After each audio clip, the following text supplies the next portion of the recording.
안녕하세요. 김어준입니다. 지난 주말 카탈루냐 자치의회는 독립을 선언했고 이에 스페인 중앙정부는 자치의회 해산을 전명했습니다. 카탈루냐가 제2의 코소보가 될 수 없는 이유, 포털이 처음으로 메인에 띄운 관련 기사의 제목입니다. 코소보는 대량 학살을 경험했지만 카탈루냐는 민주적 권리를 누린 경우라 독립이 불가능하다는 내용입니다. 대량 학살 정도를 겪지 않으면 독립할 생각하지 마라. 이건 말이 안 되죠. 독립선언의 권리는 모든 인간에게 천부인권이 있듯이 그들 스스로에게 당연히 있는 겁니다. 그들의 선언을 외부에서 인정하느냐 아니냐의 문제가 그 다음 따를 뿐이죠. 그리고 그 인정 여부는 철저히 강자의 이해관계에 의해 좌우되어온 게 국제사회의 현실입니다.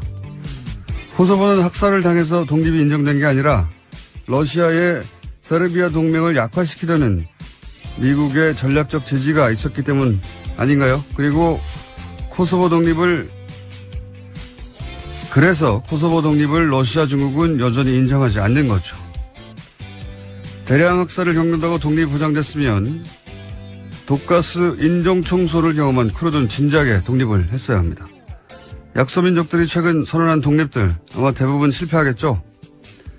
그래도 그 독립을 심정적으로라도 응원하는 게 우리 이익을 해치지도 않는데 우리 같은 식민 역사를 가진 사람들로는 자연스러운 것 같은데 이런 기사를 접할 때마다 매번 느끼는 겁니다만 왜 우리 언론은 미국이나 유럽은 어떻게 생각한다. 서구 강대국의 시선으로 바라본 분석만 있는 건가요? 저는 그게 너무 이상합니다. 김어준 생각이었습니다.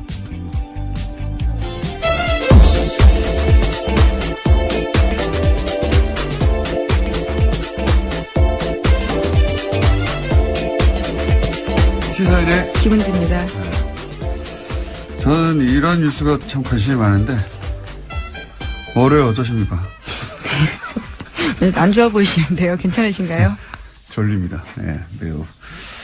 저는 이런 뉴스, 국제 독립 뉴스라든가 분쟁 뉴스가 관심이 많은데 이런 뉴스를 전하는 보도를 볼 때마다 참 이상해요. 저는 왜 이렇게 미국이나 유럽, 특히 서구 강대국의 시선만으로 이런 사안을 보는 건지, 예를 들어서 이 카탈루냐는 스페인 영토 주권을 얘기하거든요. 영토 주권. 스페인, 국경은 절대적이다. 영토는 절대적이다. 그런데 미국도 그걸 지지하고 있고요. 근데 이제 코소보 때는 미국은 세르비아의 영토 주권보다는 코소보의 민족 자결을 응원했어요. 예. 근데 그 이유가 정반대죠, 지금하고는. 지금 이걸 그대로 적용하면 카탈루냐 독립을 지지해야지, 미국이. 예. 그러니까 지금 코소보가 인종청소를 당했기 때문에 그런 거라고 유럽엔 누군가가 얘기했더니 우리 기사가 됐는데 인종청소를 당하는 소수민족은 많아요. 오히려 쿠르드 같이 인종청소를 가장 많이 당했는데 가장 많이 배신을 당한 게 쿠르드잖아요, 미국한테. 예. 네, 계속해서 전해드린 바가 있는데요. 그건 상관이 없는 거고 사실은 실제로는 이게 이제 세르비아 동맹국이니까 러시아가 그래서 미국은 코소보를 지지한 거고 정반대도 있어요. 크림 반도 때는 미국하고 러시아가 정확하게 반대로 행동합니다. 예. 크림 반도 쪽에 러시아계가 독립하려고 할 때는 러시아는 또 민족 자결을 지지한다고 하고, 그 다음에 미국은, 영토 주권, 우크라이나 영토 주권 지지한다고 하고, 왜냐면은 흑해, 부동항을 누가 차지하냐를 가지고 싸운 거니까. 국제법상 무슨 대단한 원칙이 있는 것처럼 기사는 쓰는데, 다 개뻥이에요. 강대들 자기들 마음대로. 그때 자기들이 유리하면 지지하고, 불리하면 반대하고 그러는 거죠. 강대국들은 자기 시선이 있잖아요. 자기 이익이라고 하는. 예. 우리 언론들도 우리만의 시각이 좀 있었으면 좋겠습니다. 이런 뉴스 전할 때. 항상 하는 얘기지만. 자, 첫 번째 뉴스는 뭡니까? 네, 국정원 관련된 소식 계속 전해드리고 있는데요. 오늘 아침도 똑같습니다. 박근혜 정부에서 남재준 국정원장이 소위 7인회를 꾸렸다라는 보도가 오늘 아침 한겨레 신문에 나왔는데요. 매주 수요일 회의를 열었다라는 겁니다. 여기에서 이 7인회가 검찰의 댓글 수사를 대비한 가짜 사무실을 만들고 남북 정상회담 회의록을 공개하는 등 주요 정치 공작을 해왔다라는 건데요. 이 7인회 멤버에는 어제 검찰에 출석한 장호중 전 부산지검장 등이 포함되어 있습니다. 이 양반들은 7인회 같은 걸 좋아하나 봐요. 박근혜와 7인회도 예전에 나왔던 얘기죠. 예, 그렇죠. 네. 근데 이제 남재준 국정원장도 본인이 국정원장 재직 시절에 7명을 꾸려와서 주요 사안을 결정했다 이거 아닙니까? 예. 네, 파견된 검찰 공무원 2명까지 포함해서요. 다양한 사람들이 있습니다. 대령 출신도 있고 육사 출신도 있고요. 예. 국정원의 컨트롤 타워였던 거네요. 유행인가 봅니다. 유행. 예. 박근혜 7인회도 사실은 탄핵 국면에서 초기에 도대체 누가 첫 번째 담화에서 사과를 바로 그렇게 하도록 유도했는가, 결정했는가 그 얘기도 등장을 한번 했었죠. 여전히 미스테리입니다. 사실은 정치적 자살행위인데 JTBC 태블릿 보도 직후에 그렇죠. 바로 다음 날. 네, 바로 다음 날에 인정했는데 그때 인정 안 했으면은 여기까지 못 왔다고 보는데 저는 누가 그 결정을 했을까요? 박근혜 전 대통령의 정치적 감각으로 스스로 결정했을 리는 없을 거고 아직도 미스테리예요. 예. 어쨌든 남재준 국정원장도 유사한 7인회 조직을 갖고 있었다. 근데 특히 이제 국정원 출신이야 그렇다고 치더라도 검찰 출신들을 현재 굉장히 고위직입니다. 현직입니다. 게다가 예. 현직 검찰 소속으로 있는 사람들인데 그 사람들이 7인회라는 게 이제 처음으로 밝혀진 거고요. 관련 뉴스가 많아요 여기에 그죠? 예, 이들 국정원 파견 검사 같은 경우에는요, 국정원의 변호인 노릇도 했다라는 건데요. 조직적으로 검찰의 수사를 방해했다라는 겁니다. 특히 국정원 댓글 수사를 방해한 건데, 최근에 검찰이 이와 관련된 대응 문건을 확보했습니다. 이 문건에 보면요, 당시에 파견된 검사들이 국정원의 의견서를 써주면서까지 검찰의 수사를 방해하면서 깊이 관여했다라고 합니다. 이게 이제 자신이 어디 소속인가에 따라 지속적으로 그 권력의 하수인 역할을 한 거죠. 사실 검찰 출신으로서 윤석열 검사나 혹은 최동욱 당시 검찰총장이 막 날아가지 않습니까? 예. 그러니까 자기가 평생 속했던 조직의 선배 수장들이 막 당하는데도 상관없는 거죠. 예. 상관없이 그냥 국정원에 가면 또 그 국정원에 충성하는 겁니다. 오히려 자신의 출신 조직인 검찰의 수사를 방해하는 역할까지 하게 된 건데요. 권력의 하수인이 돼서 출세를 하고 싶었겠죠. 예. 그래서 국정원에서 댓글 수사를 하는 검찰을 가장 방해한 자들은 국정원에 파견됐던 검사들이었다. 이런 내용입니다. 예. 네, 어제 JTBC가 관련된 내용을 여러 가지 보도했었는데요. 뿐만 아니라 국정원 직원들이 재판에 증인으로 나갔을 때 이와 관련해서도 꼼꼼하게 지침을 내렸다라고 합니다. 해당 검사들이요. 예, 증인도 코칭을 한 거죠. 국정원 직원들을 재판장에 가서 이렇게 해야 빠져나갈 수 있다. 그때 이제 재밌는 건 그때 당시 재판에 출석해서 그런 증언들을 쭉 했는데 나는 모른다. 종북 세력을 대응하기 위해서 그랬다 했는데 최근에 다시 검찰 수사를 그 국정원 직원들이 이제 새로운 혐의 사실에 나왔으니까 받고 있는데 그때 했던 말들을 다 거짓말이었다고. 네, 다 실토한 거죠 이제. 실토하고 있습니다. 예, 실토하고 있고 그럼 그때 거짓말을 시킨 사람이 누군가 이렇게 따져 들어가 봤더니 국정원 내에 파견 갔던 검찰 출신들이었다. 예. 네. 그런 검사들이었으니까 국정원을 파견시켰겠죠, 또. 예. 속속들이 밝혀지고 있네요. 네, 그래서 지난주 금요일에 검찰이 장호중 전 부산지검장 등을 비롯해서 7명의 사무실과 자택을 압수수색했습니다. 또 주말 동안에는 이재영 검사와 서천호 전 차장, 장 전 지검장을 소환 조사했습니다. 현재는 전보 조치돼가지고요. 부산지검장 자리에서 내려왔습니다.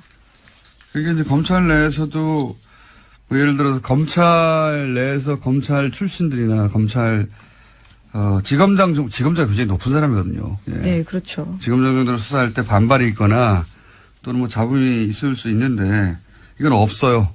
예, 없는 것이 검찰 내에서도 동정을 받을 여지가 전혀 없는 것이 검찰이 수사하는데 검찰을 수사를 방해하려고 가짜 세트를 만든 거 아닙니까? 지금 그걸 했던 사람들이라는 거죠, 지금. 예. 세트로 가짜 사무실을 만들어 놓고 가짜 서류를 잔뜩 그 안에 집어넣어 놓고 거기를 압수수색하도록 한 사람들이 사실은 그런 일을 결정하고 컨트롤 타워 역할을 하고 이제 뭐 증언을 코칭하고 하는 게 다 검찰 출신이었다. 그런 얘기입니다. 네, 그 관련 뉴스가 쭉 많고요. 근데 그분들이 지금 구속됐다. 또는 수사받고 있다. 그렇죠. 예, 이런 얘기들. 저도 뉴스가 너무 많이 쏟아져서 도대체 누가 구속됐다는 건지. 예. 댓글 수사하고 있는데 그래서 검찰 출신들이 이런 일을 했다는 게 이제 관련 뉴스로 많이 쏟아졌습니다. 주말에. 네. 자, 다음은요. 네, 2008년 이건희 삼성회장이 차명 계좌에 숨겨둔 4조 4천억 원대 돈이 있었다라는 바를 말씀드린 바가 있는데요. 차명 계좌에 부과되기 때문에 세금을 내지 않았었습니다. 당시에 금융당국의 판단이 그랬었는데요. 하지만 이 사실이 드러나자 최근에 9년 만에 금융위원회가 차명 계좌에 대한 유권 해석을 원점으로 재검토하기로 했습니다. 그래서 과세가 가능하다라는 입장을 내놓을 예정이라고 합니다.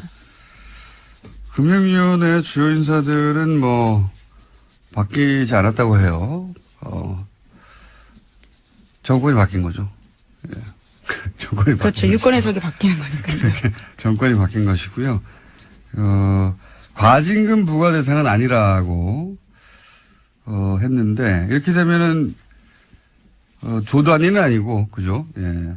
1,000억 단위 정도. 실제 이 문제를 처음 제기했던 갑자기 이런 생각이 나네요. 박용진 의원님. 예, 박용진 의원님 주장에 의하면 예, 계산을 또 저희도 해봐야 되겠지만 이게 2조 이상 과징금까지 하면 2조 이상이 될 거라고 했었는데 과징금 부과 대상은 아니라고 유권 해석을 또 해줬으니까 이렇게 되면 1,000억대 네.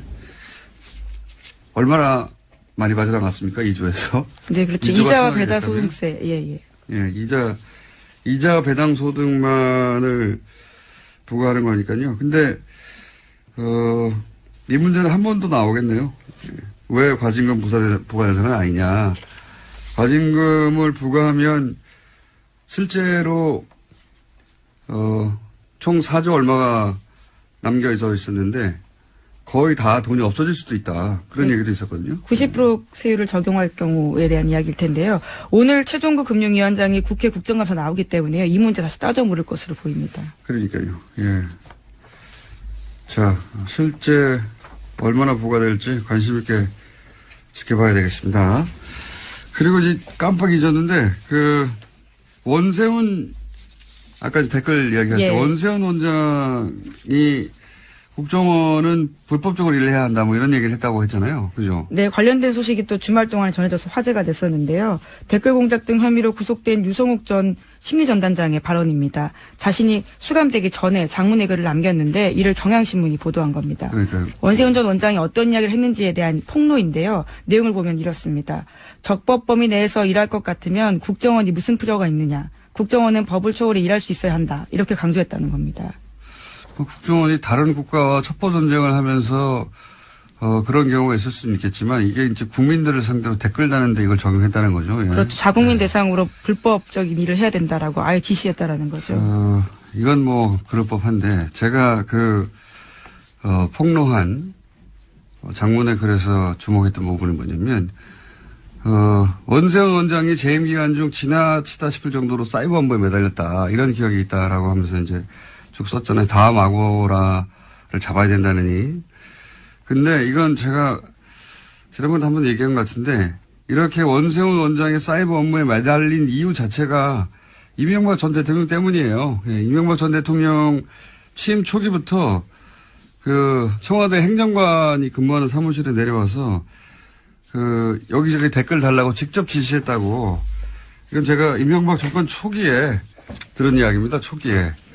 대통령이 무슨 행정관 자리에 와가지고 그 등 뒤에 서가지고 여기 기사에 댓글 달라고 했을까 싶은데 그랬다고 합니다.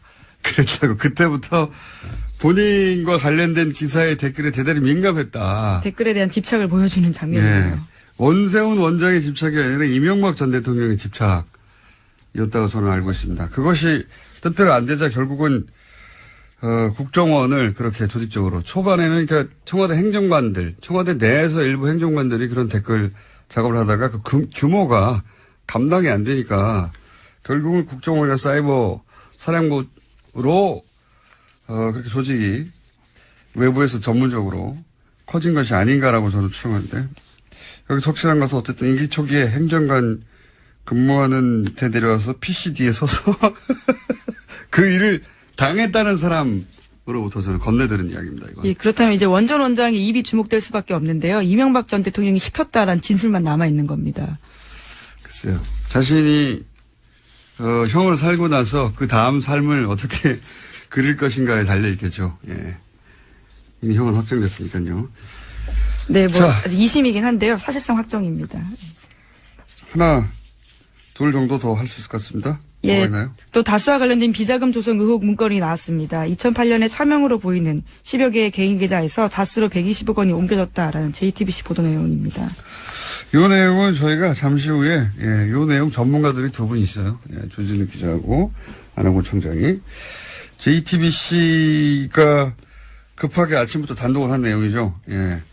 간단하게 정리하면 2008년에 개인 명의의 계좌 43개가 다스로 옮겨졌다 이런 내용인데 이 문건 자체가 주진우 기자가 사실은 들고 나왔던 문건 제가 이 방송에서 얘기했던 내용입니다. 예. 네, 분홍 보따리에 쌓여져 있던 그 문건이죠. 네. 이 자세한 얘기는 잠시 후에 하기로 하고요. 자, 다음 뉴스 하나 아직 2분이 남았네요. 2개 정도 더 할 수 있습니다. 예. 네, 자유한국당이 현재 국정감사 보이콧하고 있다고 밝혔는데요. 하지만 다음 달 2일로 예정된 국회 정보위에 국정원 국정감사에는 참여하겠다라는 의사를 내비쳤습니다.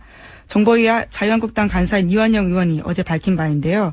국정원 개혁발전위원회가 연일 과거사의 일탈 행위를 찾아내고 검찰에 고발하고 있다면서 이 문제를 제대로 따지겠다라고 밝혔습니다.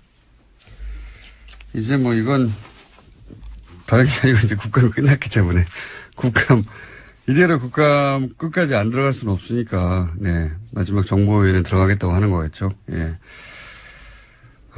아시는 분은 아시겠지만 한국당은 방통위원 본인들이 지명했던 방통위원이 임기 이전에 사퇴하는데 예, 그 2명의 지명권을 여당에서 행사했다고 해가지고 지금 국감 보이콧을 하고 있습니다. 예. 자유한국당의 논리대로면 자신들이 여당 시절에 6명을 임명하거든요. 예, 6명 임명했는데 지금은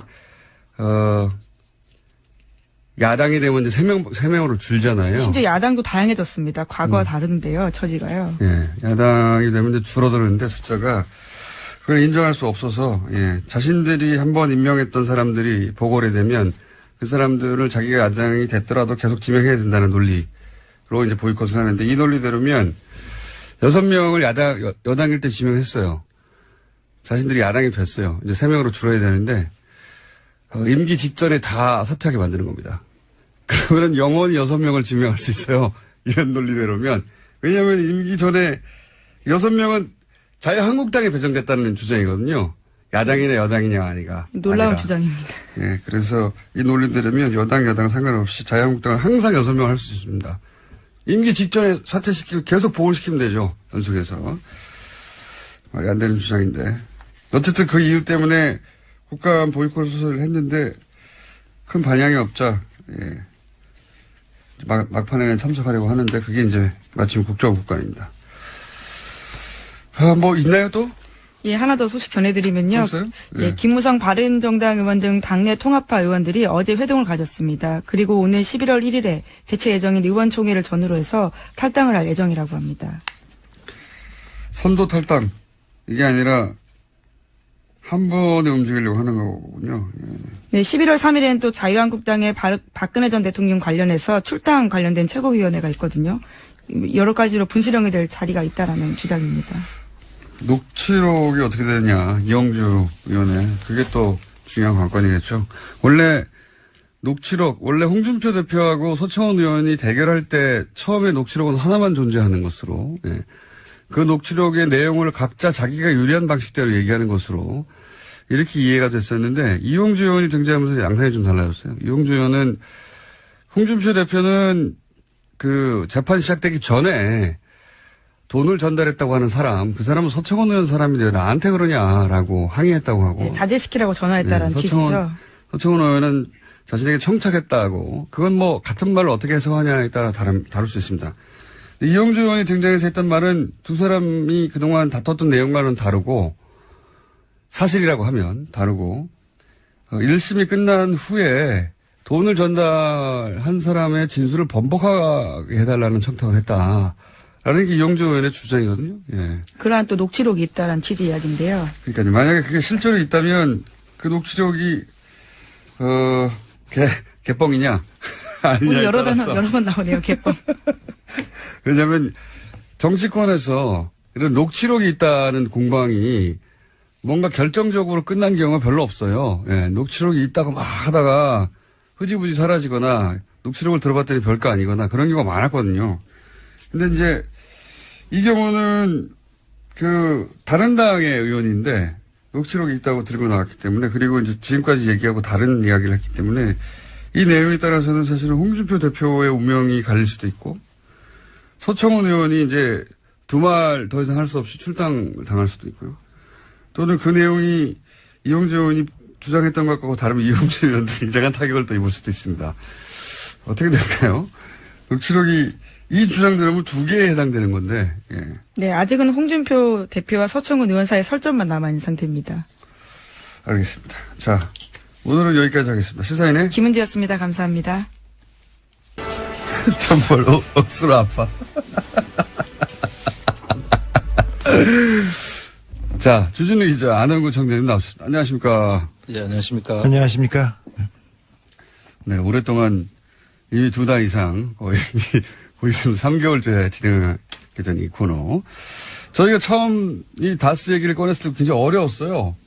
왜 구조부터 이해시켜야 되기 때문에 BBK 10년 전이 아니죠. 17년 전으로 거슬러 올라가서 또 땅이 있었다 이게부터 해가지고 참 복잡했는데 이제는 많은 분들이 이제 전체 그림은 이해하시는 것 같고 그리고 이제 많은 분들이 그래서 다스는 누구 거냐고 묻기 시작하셨습니다. 그런데 지난주에 JTBC가 다스 관련 특종을 굉장히 아침 이른 시간에 급히 내놨어요. 비자금을 찾았다.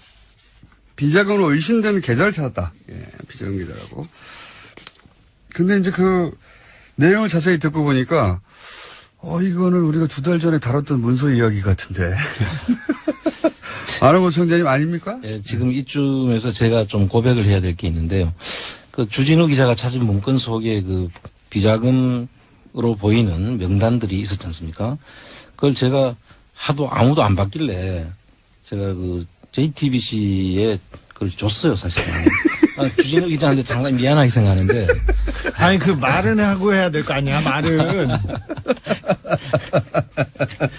아니, 근데 그렇게 해서 JTBC가 아주 제대로 그 기사, 그 문서의 의미를 저희는 읽고 지나갔었거든요. 뭐냐면, 이건 김재정 씨, 차명 계좌, 김재정 씨 이름 하에 관리되는 차명 계좌로 의심된다.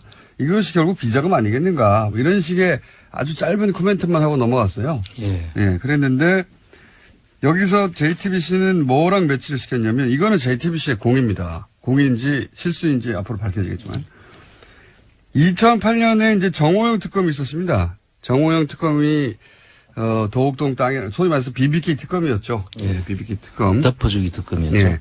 그 특검 때, 실제로 다스의 차명 계좌로 약 120억 대의 비자금이 조성된 거를 찾고도 덮어버렸다. 이런 얘기 저희 방송에서 몇 번 했는데 액수가 거의 비슷해요. 예.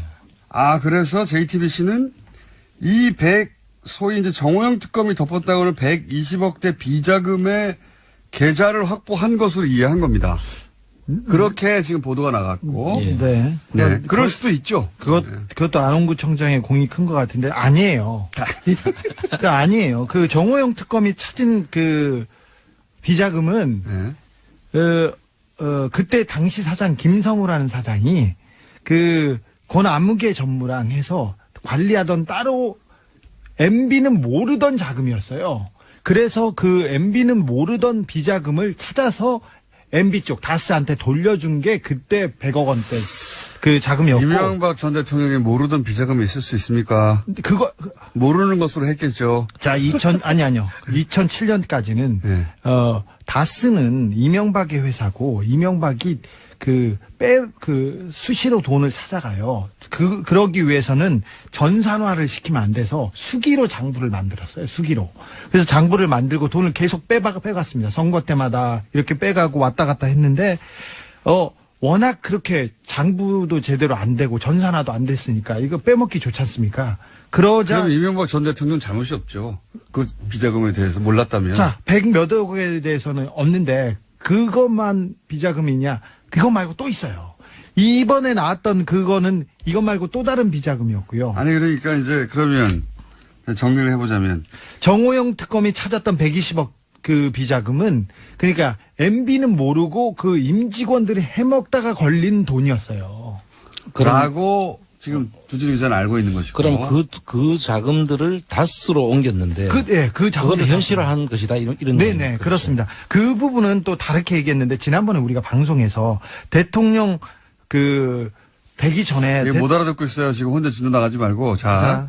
지난번에 저희가 대통령 안가에서, 그러니까 대통령이 되기 직전에, 그러니까 당선자 시절에 안가에서 이동영이라는 사람이 오고 어떤 사람이 와서 사장을 잘라라 말라 이렇게 해서 안가에 왔다는 얘기를 잠깐 했었어요.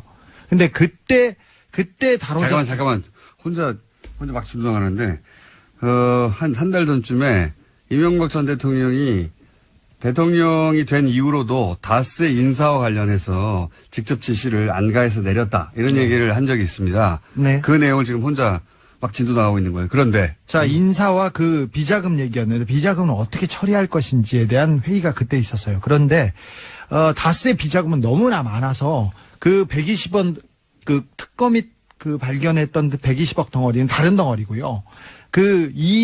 이게 원장이 여기에요. 연필로 이렇게 메모하고 했던 원장인데. 그럼 그건 내한테 준 거 아닌데? 그거예요. 자, 기다려 보십시오. 또 새롭게 나왔네요. 이거는. 그거 아니에요? 저거 아니에요? 이거 아니고, 그때 당시에. 또 다른 거예요. 그럼 여기 있어. 비자금이 여러 갈래가 있었네요. 자, 그러니까 비자금이 여러 갈래가 있고. 아니, 이런 회의는 밖에서 다 하신 다음에 들어오셔야지. 아니, 지금 여기 비자금 덩어리는 여러 덩어리가 있고 120억은 다른 겁니다. 비자금이. 잠깐만. 정리를 다시 하자면, 이게 무슨 얘기를 하고 있냐면요. 못 알아들어요, 이렇게 가면. 자, 저희가 2달 전쯤에, 김재정 씨는 다스의 소유주라고 이명박 전 대통령이 주장했던 처남입니다. 근데 사망을 하죠. 사망을 해서, 사망을 했을 때,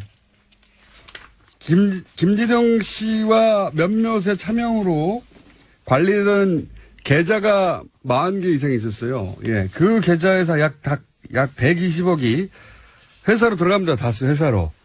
그 문서에 대해서는 저희가 2달 전쯤에 김재정 씨 관리하에 있던 차명이 사망을 하자 아마 들어오나 보다. 이렇게 설명을 했고, 근데 JTBC가 이 문서를, 2008년에 정호영 특검이 120억대 비자금을 조성했다고 하는데, 요게 요 돈이구나. 라고 추정된다고 보도를 했어요. 했으나 제가 설명 좀 주진우 기자의 주장은 그 돈은 그 돈대로 따로 있고, 예. 더 좋은 뉴스죠. 또 있다니까. 아니, 그렇죠. 비자금이 많이 있었어요. 비자금 그 돈은 그 돈대로 100억대, 따로 있고. 100억대 덩어리는 여러 덩어리가 있었어요. 제가 비자금을 하나만 공개할게요. 저한테 기자들이 취재하기 좀 버겁고 어렵고 그러면 안원구청장한테 가시면 아까 단독도 막 주시니까. 그러니까 자, 가면 됩니다. 다른 비자금 공개할게요. 여러 비자금 덩어리가 있어요. 100억짜리. 자, 2007년도에 그 대선 직전에 다스 실소유주 논란 나오고 그리고 검찰이 수사를 했어요. 특검 전에. 그때 그래서 자금을 자꾸 정리하게 되는데 백억대, 수십억대 이렇게 덩어리가 있는데 120억은 또 다른 덩어리고 100억짜리 비자금 하나 제가 공개하겠습니다. 2007년도에 경주 외환은행 그 지점에서 문 닫기 30분 전이었어요. 그때 김진 사장 아시죠? 예, 알죠. 김진 사장 이영배라는 사람은 또 다른 다스의 차명회사 금강이라는 데 대표예요. 이 사람이 가서 100억짜리 수표를 한 장 찾았어요. 2007년 며칠 날? 2007년도에 예. 며칠 날인지는 몰라 나도. 경주 외환은행 지점에서 100억짜리 수표를 사장과 이영배 금융대표가 와서 100억짜리 수표를 하나 찾았다. 수표를 하나 찾아가서 MB한테 갖다 줬답니다. MB한테 갖다 줬다. 네, 그때가 언제쯤이었냐면 라고 이 누군가가 지금 제보를 한 제보했어요. 거죠? 그 뉴스를 보고 그 내부자가 지금 전화를 했는데 그런데 2007년이 아니라 BBK 특검이 끝나갈 때니까 2008년 초죠. 예. 2008년 초였고 꼬리볶음탕을 먹기 3일 전이었다고요. 구체적인 날짜를 하고 있습니다. 꼬리볶음탕을 먹기 이상한 그건 2008년 그 2월 달이죠. 네. 그 담당 직원은 아직도 다스에서 격리 직원으로 있는데 이 100억을 찾고 이 관여했던 사람은 조땡땡입니다. 조땡땡. 그렇습니다. 이건 또 다른 비자금입니다. 다스의 비자금입니다. 100억짜리입니다. 그 이건 비자금 심플한 거. 세 가지 종류가 일단 오늘 거론되고 있습니다. 네. 하나는 2달 전쯤에 저희가 김재정 씨 사망 이후에 계좌와 번호가 쭉 나온 게 있거든요. 예. 그게 120억대였어요.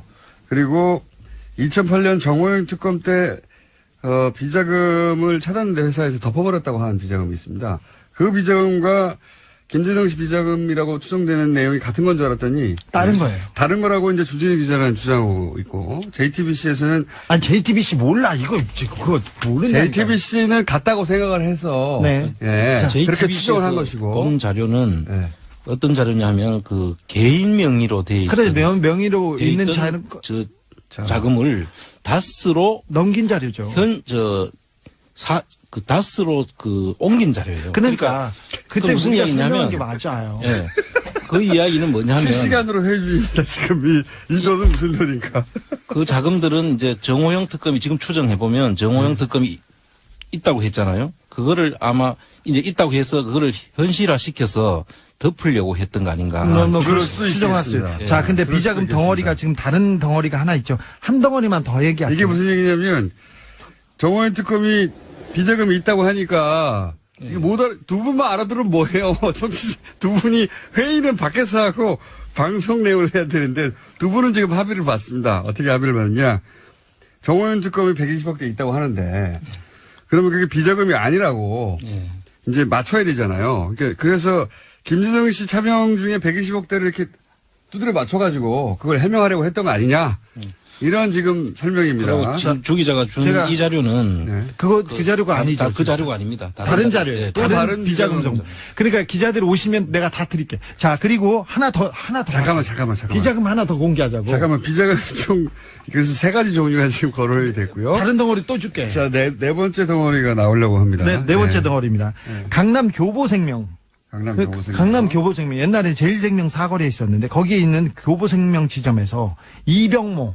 이 사람은 청계재단을 할 때 나오는데 지금도 청계재단이 있죠. 재단에 있습니다. 네. 그리고는 김백준 씨와 함께 그 이명박의 그 자금 관리원이고 집사하고 건물 관리하는 분인데 이 사람이 돈을 찾아다가 다시 이명박한테 입금시킵니다. 돈을 얼마를 찾았어요? 여기는 수십억 된 것 같습니다. 수십억. 네. 자, 몇 가지 덩어리가 있는데 이 덩어리가 별개의 덩어리인데 그때 특검이 그 BBK 특검 때 이 비자금을 검사들이 다 파악했어요. 이것도 있고 저것도 있고 저것도 있고. 지금 얘기한 경주 외환은행 지점에서 문 닫기 30분 전에 김진 사장하고 이영배 대표가 100억 수표를 찾아가지고 전달했다고 하는 거는 이것도 검찰이 파악하고 있는 겁니까? 아니, 그거는 이제 돈이 있다는 거를 그 검찰이 파악해서 알고 있는데 클리어 되니까 꼬리곰탕 먹기 며칠 전이지 않습니까? 그러니까 의혹을 다 털어주지 않습니까? 털어주니까 자신있게 그냥 돈을 찾아가지고 그냥 갔죠. 이것도. 털어주기로 결정돼 있으니까. 자, 근데 검사들이 다 알고 있었어요. 그래서 특검에서 그때 검사들이 파악한 비자금이 200억이 넘었어요. 100억대가 아니었어요. 그러니까 정호영 당시 특검이 당시 파악한 금액도 100억대가 아니라 200억대였다. 훨씬 넘었어요. 네. 그랬는데 그래서 삼성 서울병원에서 그때 이상은이 조사를 받으려고 하니까 삼성 VIP실, 삼성병원 19층 VIP실에 숨었어요. 숨어서. 누가? 이상은이요. 이상은 회장이. 지금 현재 다스 회장입니다. 네. 네. 회장을 조사하려고 하니까 거기 글로 가서 그냥 병원에 있었는데 검사들이 와가지고 비자금에 대해서 처음에는 막 물었어요. 근데 나중엔 다 덮어줬죠. 근데 특검의 결과는 어쨌든 다 덮어진 거로. 다 덮어졌습니다. 근데 특검에서 이미 200억이 넘는 수많은 비자금 계좌와 비자금 덩어리가 있는 것을 확인하고 다 덮어졌습니다. 100억대가 아니라 200억대였는데 덮어졌다. 네. 그러면은 또 JTBC가 보도한 것과 또 다른 또 관점이 또 달라진 게 있네요. 여하간 JTBC는 JTBC 관점이 안원구청장 관점이니까 그 서류를 분석하고 그런데 얘기를 조금 더 해보자면 덩어리가 이렇게 있는 성격이 아예 다른 거라고요. 그러니까 JTBC의 관점이 자연스러운 관점이긴 합니다. 시기가 맞기 때문에 예. 120억대가 있었다고 정호영 특검이 발견했는데 덮었다고 최근에 보도가 됐잖아요. 네. 예. 그 금액과 이 금액이 대충 거의 비슷하기 예, 때문에 거의 맞는데 예. 거의 맞아서 그래서 다스에서 해외에 있는 계좌들을 가지고 120억을 만들었을 수는 있어요. 근데 하지만 그때 정호영 특검이 120억 원대 비자금이 나왔다는 거 한 것은 MB 몰래 딴 주머니 찬 다스의 임직원들에 대한 임직원들이 만들어 놓은 비자금이었어요. 그러니까 또 다른 비자금 덩어리였던 거죠. 자, 비자금 덩어리가 여러 개 나왔고 심상정 의원도 사실은 JTBC가 보도한 그 내용이 정호영 특검이 덮은 그 비자금이 아니냐. 왜냐하면 규모가 120대거든요. 시기가 맞고 그래서 이제 그렇게 예, 생각한 것 같고 지금 주진우 기자의 주장으로는 아니 더 많이 120억 이게 특검이 덮은 거여도 상관없고요. 더 그러면 밝혀진 거고요. 그게 아니라 별게 더 있으면 더 좋죠. 또 나온 거니까. 아니 그러니까 또 다른 덩어리. 또 다른 덩어리가 있다. 그때 100억은 소위 이제 그 다스 내부에서 해먹은 비자금이고 그거 외에 또 이명박 전 대통령이 비자금을 받아갔던 것들이 몇몇이 네. 있다. 네. 특정 외환은행과 그다음에 특정은행과 교보생명 지점에서 등등. 이건 정확한 내용은 이제 세무조사나 검찰 수사에서 정확하게 밝힐 필요가 있다. 그렇게 보여집니다. 덩어리가 너무 많이 나오니까 이제 헷갈리기 시작하는데 차근차근 하려고 그러는데 갑자기 JTBC가 나오는 바람에 한꺼번에. 당시에 2007년도에까지는 다스에서는 그러니까. 그런 큰 회사에서 뭐 장부가 수기였어요. 그러니까 그냥 종이로 써가지고 이렇게 갖다 두는 다음 주에 제가 수기 장부를 하나 이렇게 샘플을 가져올게요. 장부에서 찾아와서. 그런데 다 어디서 하잖아 몰라요. 2008년도에 그 특검이 시작됐지 않습니까? 그래서 그 당시에 양산 폐기물 업체에 1톤 차분량 3개를 가져다가 이렇게 폐기했어요. 근데 폐기했던 그 직원이 또 보낸 또 편지를 하나 제가 조금만 읽어드릴게요. 2007년 10월에서 11월에 MB가 대통령 선거하기 전에 BBK 주가 조작 사건과 다스 실소유주 사건들로 검찰 조사가 있었는데 자료를 숨기기 위해서 어떻게 했냐면은 다스에서는 모든 서류를 모든 장부를 태웠대요. 근데 어떻게 샀나 이제 다 태워가지고. 회사에서는 그 도저히 다 태우기가 어려우니까 1톤 트럭 세대 분량으로 회사 관련 서류를 부산 관련 양산국도변 고물상에 옮겨가지고 파쇄해가지고 처분하였습니다. 그때 당시 권 전무, 문 부장, 손대리 협의하에 자료를 옮기고 폐기하였는데 그때 자료 중에는 공문 형식으로 된 BBK 관련 자료와 돈을 주고받는 영문 서류가 있었고요. 맨 마지막에 이 서류에는 MB의 사인이 있었다는 겁니다. 다스의 내부 문서에 이명박 전 대통령의 사인이 있었다. 네, 그렇습니다. 폐기했다는 거는 이제 지금은 입증할 수가 없죠. 네, 근데 관련자들의 진술 정도만. 폐기한 사람이 지금 얘기하는 겁니다. 그러니까 뭐 어느 정도 또 신빙성은 있죠. 그 JTBC에서 보도한 그 자료를 보면 네. 개인 명의에서 다스 명의로 갔기 때문에 그 자금의 원천을 따라가 보면 금방 이게 어떤 자금인지를 알 수가 있습니다. 지금 폐기해도 그건 명백하게 지금 계좌번호까지 다 나타났거든요. 그렇죠. 근데 이게 참 재밌는 게 보통의 비자금은 회사에서 밖으로 나가는 겁니다. 이 비자금은 밖에서 김재정 씨 사망하자 밖에 개인 명의로 있던 게 회사로 들어와요. 예.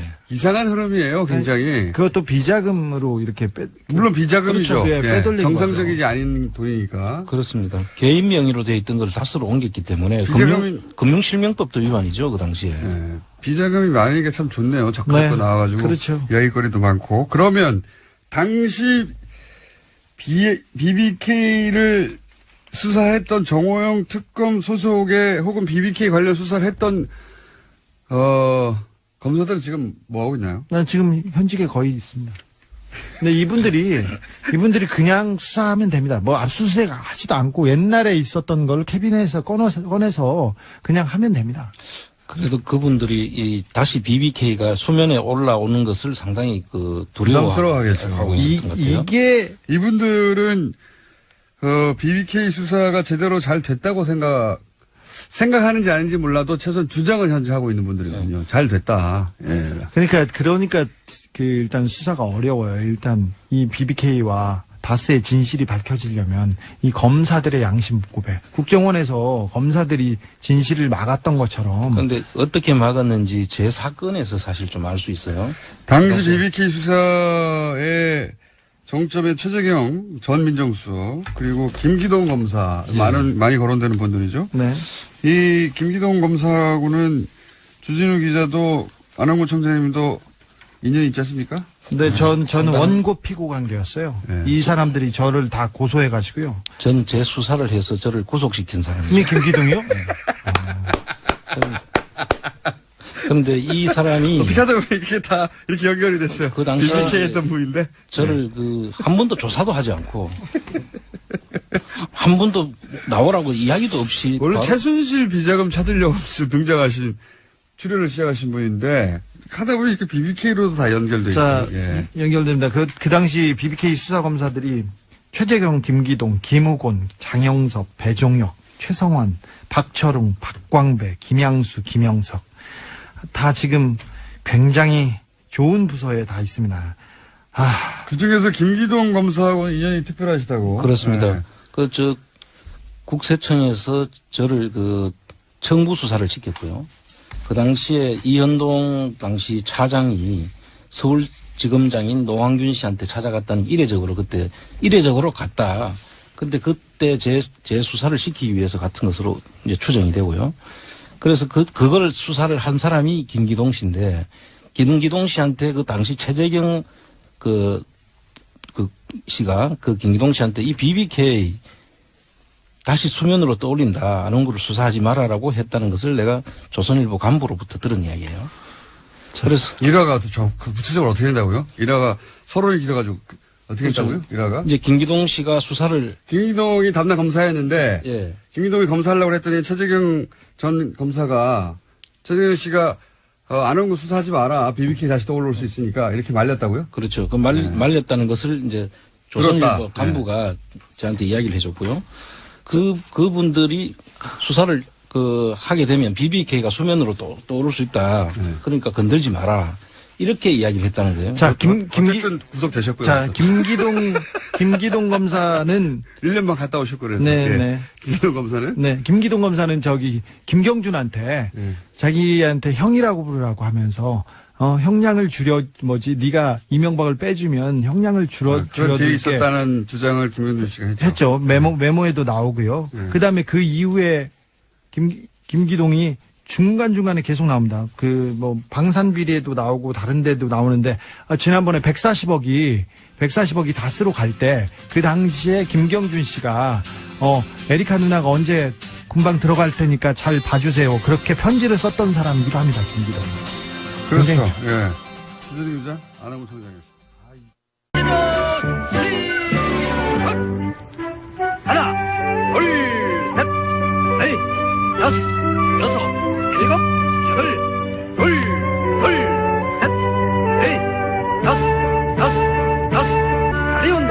하나, 둘, 셋, 넷, 다섯, 일곱, 여덟, 둘, 셋, 넷, 다섯, 운동. 하나. 김어준의 뉴스 공장.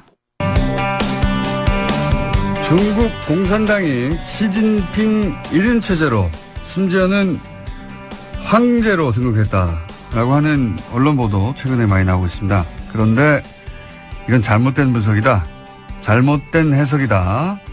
이렇게 말씀하시는 분 오랜만에 저희 스튜디오에 다시 나오셨습니다. 도올 김영호 선생님 나오셨습니다. 안녕하십니까? 아유, 반갑습니다. 안녕하십니까, 선생님. 네. 지난주에 CBS 김현정 뉴스쇼에 나오신 걸 듣고, 우리가 한 말 늦었다. 모시려고 했는데, 거기를 먼저 나가셨더라고요, 선생님. 섭섭하고. 아, 좀 먼저 불러주지. 맞습니다. 저희가 잘못했습니다. 네. 자, 그렇지 않아도 저희가, 이거는 선생님을 모시고 얘기를 들어봐야 되겠다. 중국 이야기는 네. 전문가시니까. 그리고 시진핑에 대해서도 여러 차례 말씀하셨잖아요. 네. 그래서, 방송 한번 하셨지만, 시간이 그렇게 길지는 않았기 때문에, 네네. 저희가 또 한 번 모시고, 좀 더, 한발적으로 옆으로 갈 수 있겠다. 싶어가지고 모셨습니다. 우선, 저는 이거부터 여쭤볼게요. 그 시진핑 관련해가지고, 황제 대관식이다.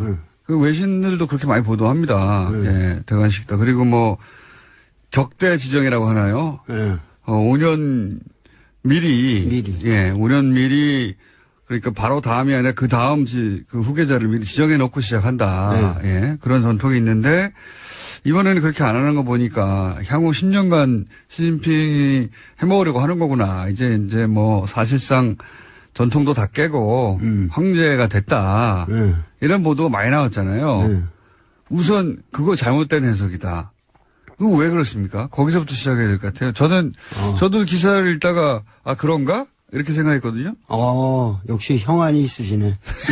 항상 통찰력이 있으시니까. 근데 그 격대 지정이라고 하는 것은 그 중국의 오래된 전통이고 그것을 시진핑이 계속 했어야 됐다. 이런 전제가 있는데. 그렇죠. 네. 그 전제가 우선 틀린 거죠. 전제부터 틀렸다? 네.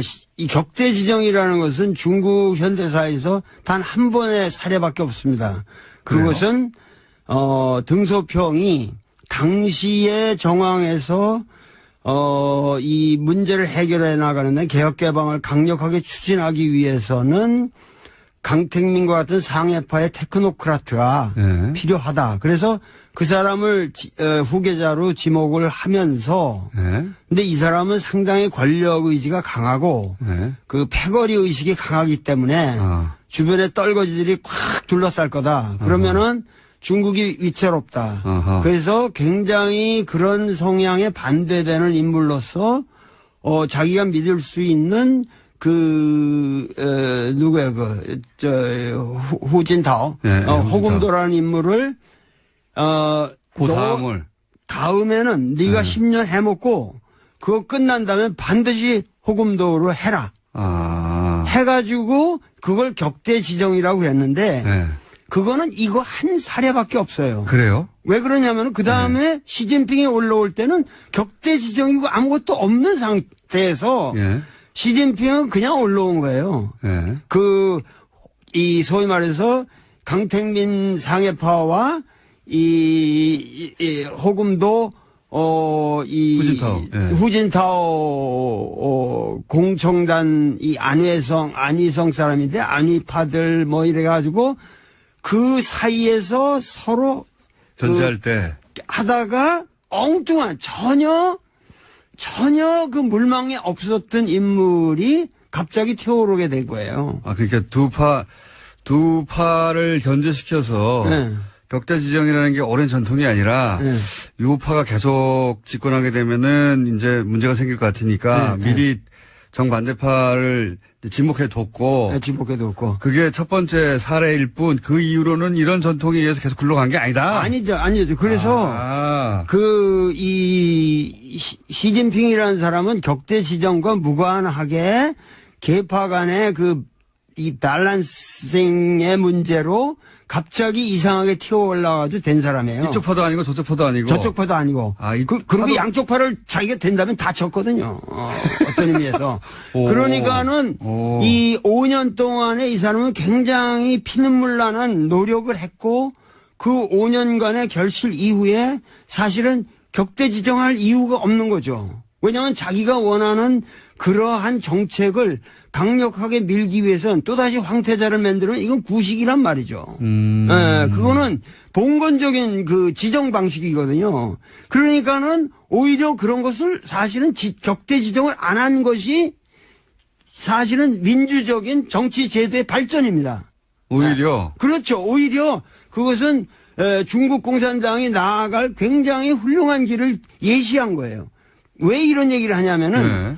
그런 것뿐만 아니라 개인적인 이런 누굴 황태자를 지정하고 뭐 이런 것뿐만 아니라 이것을 제도적으로 정착시키기, 그러니까 제도적인 어떠한 그 위반 사례가 없는 굉장히 치밀한 공정한 결정이라고 하는 것을 입증하는 것이 예.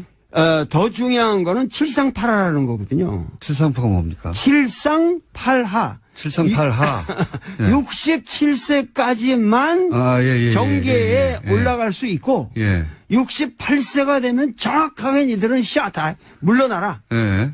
그러면은 요번에 상무위원 이후 예를 들면 이 정치국 위원 25명 예. 뿐만 아니라 그 밑에 뭐냐면은 204명의 중앙위원들 예. 이 전체가 예. 정확하게 칠상팔하의 원칙을 지켰습니다. 어허. 68세는 한마디로 말해서 한 명도 없다는 거예요. 예. 이것은 뭐냐면 중국의 리더십이 세대별로 정확하게 교체되는 룰을 확고하게 만든 거예요. 이것은 동시에 예. 다음 차기 5년 후에 이 시진핑은 69세가 됩니다. 아, 그래서 본인은 저절로 물러나게 될 때. 물러날 수밖에 없는 거죠. 이 원칙에 의해서. 이 칠상팔하의 원칙이 중요한 건데 거기에 걸려있던 사람이 소위 왕치산이라는 사람이었거든요. 예. 그런데 68세가 올해 됐는데 그 사람을 갖다가 중앙기율위원회 소위 말해서 부패청산에 가장 앞섰던 사람이고 예. 이 사람이 계속 갈 거다. 그러면은 이게 황제 권력을 만드는 거다 이랬는데 그 원칙도 깨지고. 그 사람이 스스로 물러났어요. 깨끗하게 물러나고. 그래서 중국 지금 정치는 우리가 생각하는 거하고 달리 어떠한 제도적인 원칙에 의해서 그 공정한 게임을 갖다가 계속 해나가고 있다는 거예요. 그러면은 후진타오가 격대 지정을 안 했지만 67세라는 원칙을 이번에 스스로 지켰기 때문에 그렇게 지켜서 인선을 했기 때문에 네. 자기는 다음번에 자동으로 올려서 자기가 이제 사라질 거를 지금 예언한 것과 마찬가지로 예언한 거죠. 그 자기가 나는 내가 1인 독재 이런 거 관심 없다. 격대 지정의 방식이 아니라 이런 식으로. 그래가지고 니들 앞으로 내가 옛날에 황태자 이런 것이 뭐냐면 굉장히 무리가 많았거든요. 이 보실라의 문제도 있었고 항상 누가 지정이 되면은 거기에 또 부패고리가 나라비 쓰고 자기도 함부로 할 수가 없단 말이에요. 네. 그러니까 거기서 생기는 그런 식의 게임을 하는 게 아니라 최근에 우리한테 문제가 됐던 사람이 저 광동성 서기인 그 후춘화하고 그리고 이쪽 천민월이라는 인물이었잖아요. 모릅니다. 이 천민월이라는 사람은 예. 이 사람의 그 절강성 시절에 이 고스트라이터였거든. 자기 쓰는 연설문을 전부 써줬던 문학 소녀 같은 사람인데 예. 그 사람하고 이 후춘화하고 이제 둘이서 격대 지정의 물망에 있다라고 얘기했는데 사실은 그런 방식으로 나는 취하지 않겠다.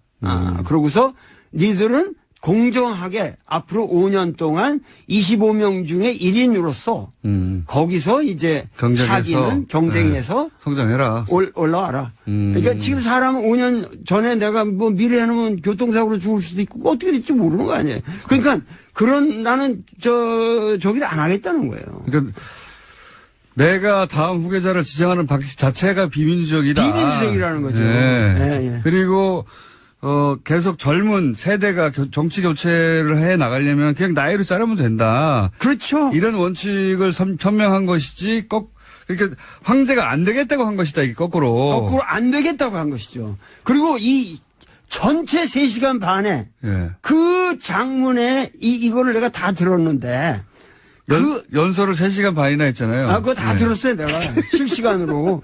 예. 그 감을 잡기 위해서. 근데 제일 마지막에 뭐라고 끝나는 줄 아세요? 뭐라고 그러냐면 청년이 흥하면 이 나라가 흥할 것이요. 청년이 강하면은 이 나라가 강할 것이다. 앞으로 이 청년들에게 꿈을 주는 정치를 못하면 이 나라는 끝이다. 이렇게 끝납니다. 마지막에. 그러니까 얼마나 이 세대가 변한다는 것에 대해서 이 사람은 신념을 가지고 있냔 말이죠.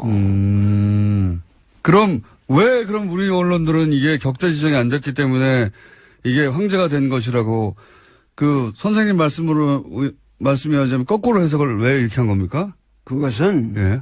그 중국 정치의 내면을 보지를 않고 소위 말해서 이 시진핑을 보는 시각도 맨날 시진핑은 태자당이다. 이 태자당은 아무 지금 그런 말 쑥 들어갔잖아요. 내가 옛날부터 그 넌센스다. 이 사람은 태자당도 아니고 전혀 그런 중국이라는 거를 갖다가 무슨 상해파, 태자당, 무슨 공천관파 이런 식으로 중국을 바라보면은 중국 정치를 근본적으로 보지 못한다는 것을 내가 옛날부터 얘기해 왔는데 이런 시각에서 중국을 분석하는 게 일본의 언론에 딱 틀입니까? 틀이에요. 아주. 그래서 우리나라 그 기자님들이 전혀 독자적인 견해를 가지고 중국을 바라보질 않고 지금 나처럼 아마 이 진지하게 이 연설문 하듯 읽고 분석한 사람들이 거의 없는 것 같아요.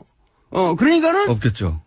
그러니까는 뭐냐면은 일본 기자들이 중국을 비하시키기 위해서 보는 시각에서만 본다는 거죠. 그러니까 저는 내가 중국을 뭐 이렇게 올린다 이런 게 아니라 네. 우리가 정확하게 중국에서 무슨 일, what's happening, 거기서 무슨 일이 일어났냐고 있는 것을 네. 정확하게 알아야만 우리의 미래를 위해서 중국을 어떻게 중국이라는 함수를 요리해 가느냐 하는데 정확한 전략과 그렇죠. 전술이 나올 수 있다는 거예요. 이거 완전 정반대 해석이네요. 그러니까 네. 근데 그게 일본이 중국을 바라보는 시각을 우리가 그냥 번역하면서 고스란히 들여와서 그렇다는 거죠? 그렇죠. 그렇죠. 네.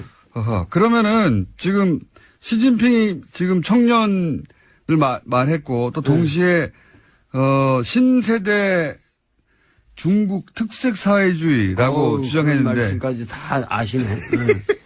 대단한 거예요. 이게 굉장히 이상한 말이거든요. 신세대 중국 특색 사회주의. 신시대. 신시대.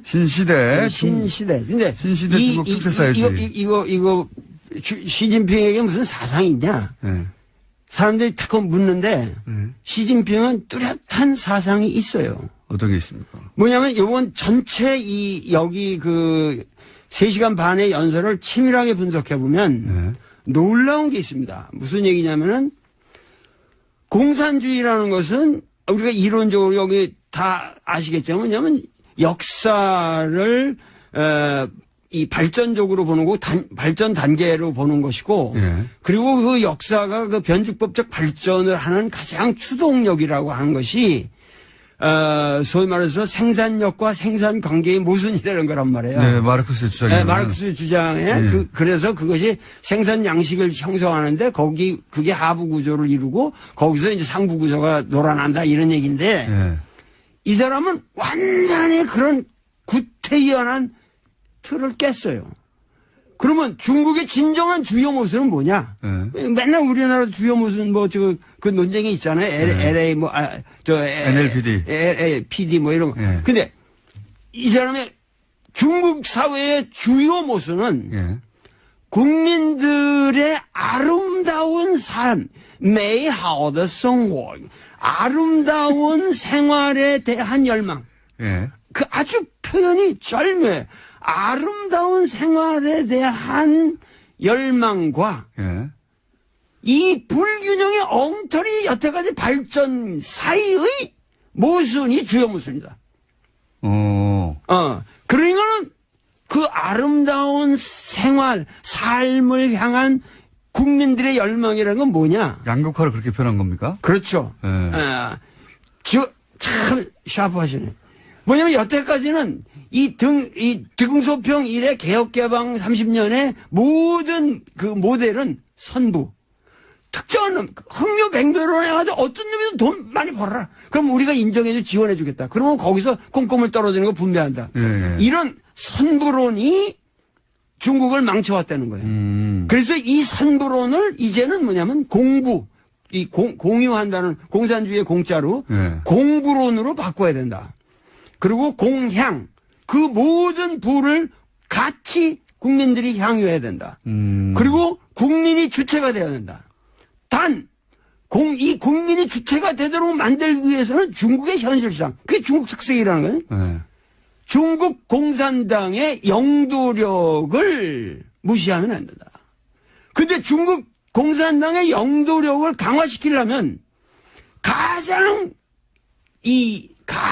방해 요소가 인간의 허약성. 뭐냐면 부패다, 이거 부패. 부패. 예. 그래서 중국 공산당의 영도력을 강화시키기 위해서는 중국 공산당을 쳐야 된다는 거야. 이놈들이 전부 부패해가지고 국민들의 그 신망을 얻지 못하기 때문에 중국이 여태까지 난항해왔다. 아하. 그러면 이 난항해온 이 중국을 바로잡기 위해서 부정한 현실을 정자정야, 정치라는 것은 오로지 바로잡는 것이고 내가 10년 동안 할 거라고 하는 것은 실제로 이러한 잘못된 것을 바로잡는 것밖에 없다. 그래서 뭐냐면 총연 찔당 뭐냐면 종엄 치당이라고 그러지. 당은 엄격하게 다스린다. 그러니까 중국식 그 사회주의를 할 텐데 그래서 이제 당이 이끄는 개혁을 계속 해 나갈 텐데 네. 그런데 지금까지는 당이 썩어가지고 소위 이제 인민들의 삶이 양극화되는 걸 막지 못했다. 막지 못할 거죠. 그러니까 당을 쳐서 당을 굉장히 깨끗하게 만들고 그 역할을 당이 계속 해 나가도록 하겠다 뭐 이런 거네요. 그러니까 우리나라도 지금 문재인 대통령도 내가 얘기하는 거는 이사회의 적폐가 아니라 정의롭지 못한 이사회의 구조를 정의롭게 바꾸는 작업을 하는 것이고 그 작업에 있어서는 가차없이 단호하게 철저하게 끝까지 남김없이 다스까지 다 처단해야 한다고. 다 처단해야 한다고. 다스까지.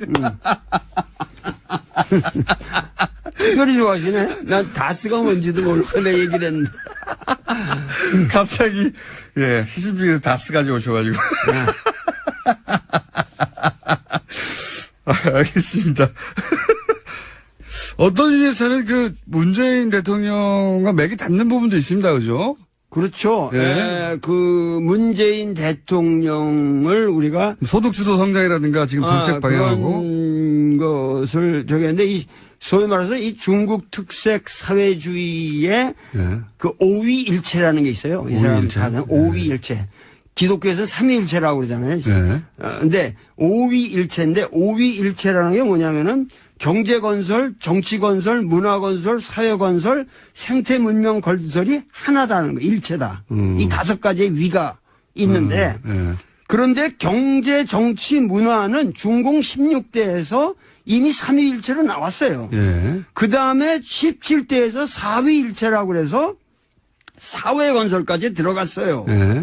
그러면 경제는 부유하고 정치는 민주해야 되고 문화는 번영해야 되고 사회는 공평해야 된다.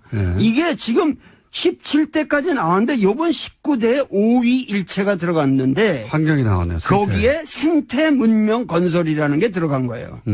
그러니까 뭐냐면 시진핑의 사상은 생태 문명 건설이에요.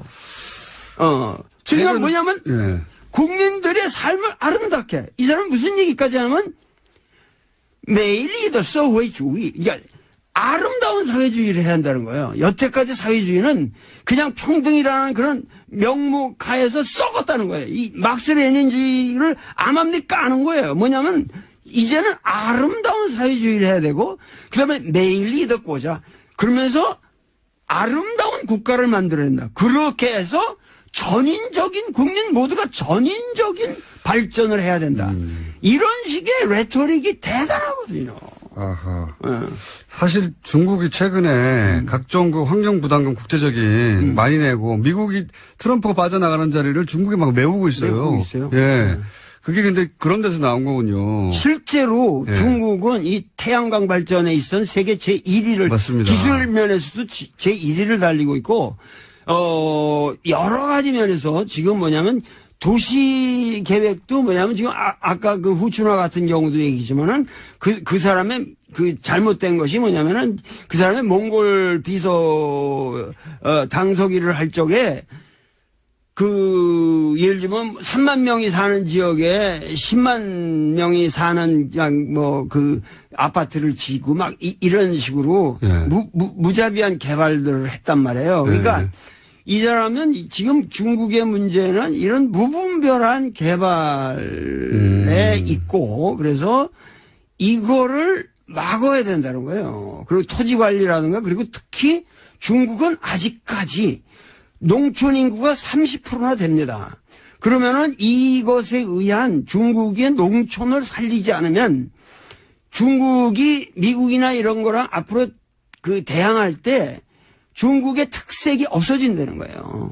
중국의 모든 자본주의적 모순을 사실은 중국의 농촌이 쿠션을 받아준 거예요. 그러기 때문에 이 환경 문제를 앞으로 이 도농 간의 격차라든가 이런 문제를 해결하지 않으면 이것은 우리가 지금 민족의 위기를 맞이한다. 그래서 이러한 근본적인 그러니까 공산주의의 원래 평등관이라고 하는 것을 이 사람은 생태 문명이라는 말로 바꿨어요. 굉장히 세련되게 변화. 세련됐죠. 어허, 그런 변화가 지금 막 일어나고 있다. 네. 중국이 실제 그랬고 또 실제 이상으로 더 씌워진 이미지가 이게 환경을 오염하고 네. 뭐 단기간에 급속도로 발전하면서 뭐 우리한테도 그 미세먼지도 중국이 주역이라고 하고 네. 등등 전 세계적으로 중국에 대한 이미지는 싸고 저렴하고 더럽고 네. 오염돼 있고 이런 거잖아요. 이거를 근본적으로 뒤집겠다고 지금 나선 거네요. 말하자면. 그렇죠. 앞으로 5년 동안 여태까지는 자기가 그 소위 말해서 이 종엄치당 그 당내의 부패 그리고 더 큰 것은 군대 내 부패였어요. 그래서 군대를 과감하게 축소시켰잖아요. 별들이 우르르 날아갔어요. 그래가지고 그 군대를 축소시키면서 실제적으로 강군몽이라고 이 사람이 처음 등장해서 중국몽이라고 중국어몽. 근데 거기에 강군몽이라는 게 있었단 말이에요. 근데 이 강군몽이라는 걸 실현했어요. 과거보다 엄청나게 지금 군사력이 증가했습니다. 근데 거기에 가장 중요했던 건 뭐냐면 군대가 중국에서는 이 기업 같은 걸 많이 가지고 있었거든요. 여기서 생긴 부패를 아주 과감하게 척결했습니다. 그래서 하여튼 중국에서 고위 관료라고 그럴 수 있는 사람이 여태까지 매일 500명 이상씩 목이 잘려 나갔어요. 매일이요? 매일 500명.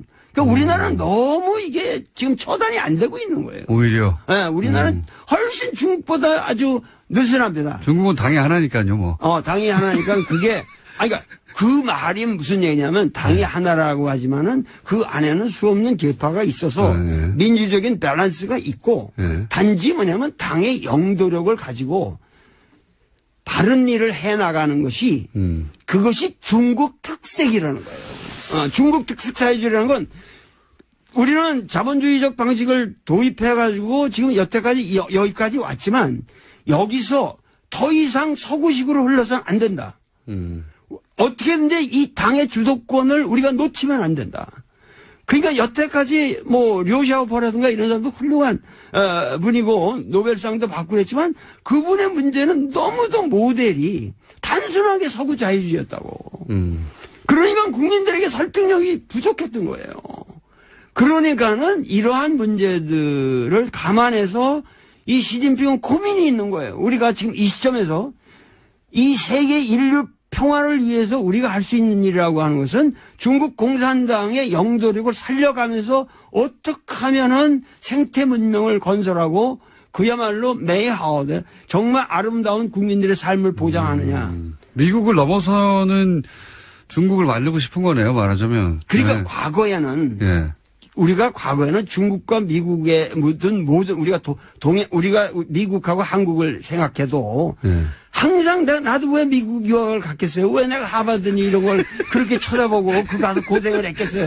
그 미국에 대한 향심이 있고 미국이 선진국이고 그러니까. 미국이 위대하다 이렇게 생각했단 말이에요. 그렇죠. 그런데 지금 과거에 뭐 저 미국이 중국에다 대고 뭐 인권 문제 딱 하면 컴플렉스가 있었단 말이에요. 있었죠. 근데 이제는 뭐냐면은 인권이 제일 들어온 나라가 미국이고 자본이 제일 들어온 나라가 미국이고 자유가 제일 없는 나라가 미국이고 여행 가기 제일 불편한 나라가 미국이고 금융 사기가 제일 많은 나라가 미국이고 이런 미국에 대해서 우리는 더 이상 미국이 말하는 세계관 그들의 말하는 가치관에 우리가 복속될 필요가 없다. 요번에 3시간 반 동안 계속 그 연설 내용이 뭐냐면 중국인의 가치관을 가지고 우리의 다른 척도를 가지고 우리 중국 공산주의의 미래를 봐야 된다. 그러니까 이 사람은 아주 뼛속 깊은 우리가 잠깐 여기서 우리 언론인들이 시진핑을 바라볼 때 꼭 우리 자유민주주의처럼 쳐다보는 거고 그런 시각에서 볼 때 이 사람이 좀 삐딱하게 나간다 이렇게 본다고. 시진핑은 뼛속 깊이 빨갱이에요. 공산주의라고 소신 있는 공산주의자고 어려서부터 공산주의자로 컸고 그 공산주의적 신념을 우리는 놓치면 안 된다는 거예요. 그러니까 우리가 이걸 조심해야 됩니다. 아, 이거 짧은 시간 열강이었습니다. 일단 박수 한번 치고 저 혼자. 들으시는 분들도 박수 치고 있을 거라고 봅니다. 선생님, 듣다 보니까 한 달에 한 번씩 나와주셔야 될 것 같아요. 맞아. 너무 오랜만에 나오니까 얘기가 많지. 듣고 싶은 얘기는 많은데 시간은 부족하고. 글쎄 말이에요. 선생님 한 달에 한 번씩 나와주시죠. 생각해 봅시다. 나는 어준이가 너무 좋아가지고. 어준이의 그 쾌활한 웃음이 없으면 우리 국민들이 참 서글플 거예요. 선생님 가시기 전에 단답형으로 몇 가지만 말씀해 주시죠. 예.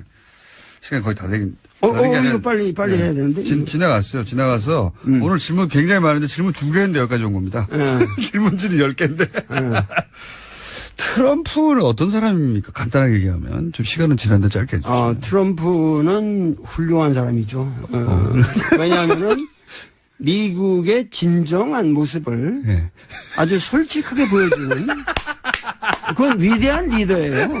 여태까지 미국은 케네디부터 여태까지 쭉 뭐냐면 위장된 리더십이었거든요. 이 사람은 honest 리더십. 지금 미국의 수준을 그대로 드러내는 것이다. 그렇죠. 미국이 원래 그런 나라예요.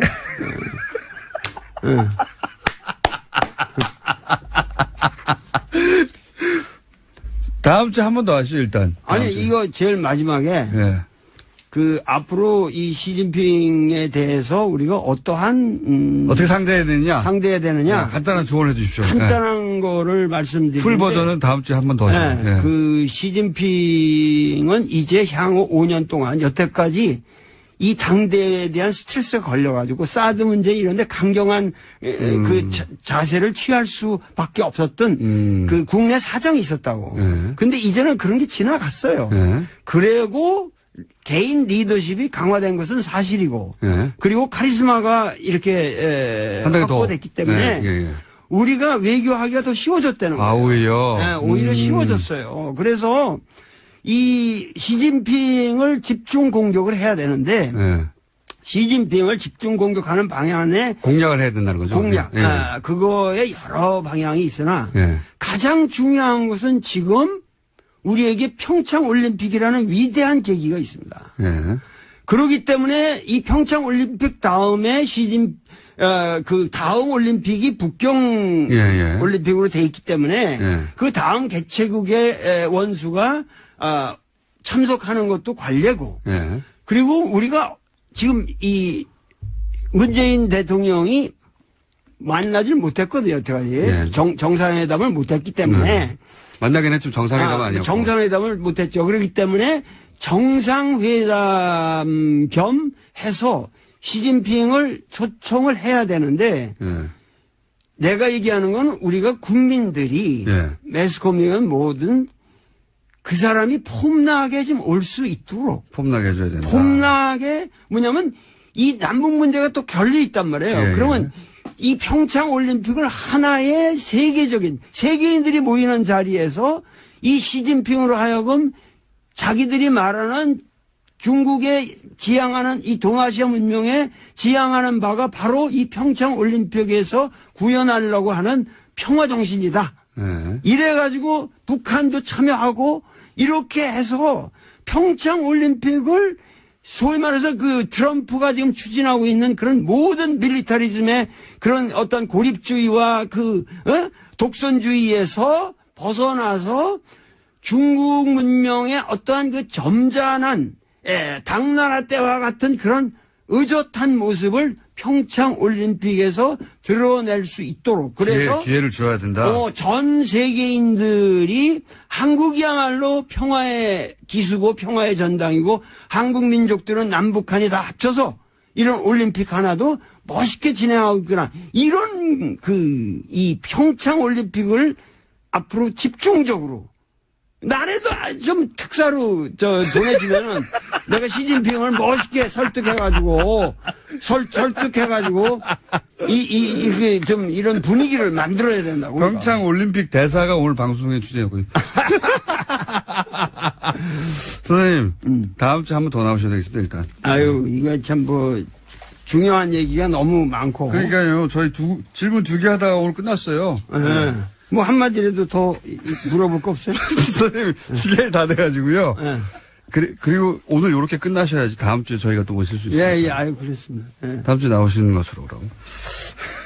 지금까지, 도올 김용호 선생님이었습니다. 감사합니다. 네, 감사합니다. 1부입니다, 이게.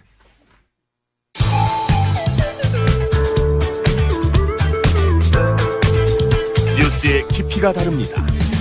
최고의 뉴스 생산자 김어준입니다.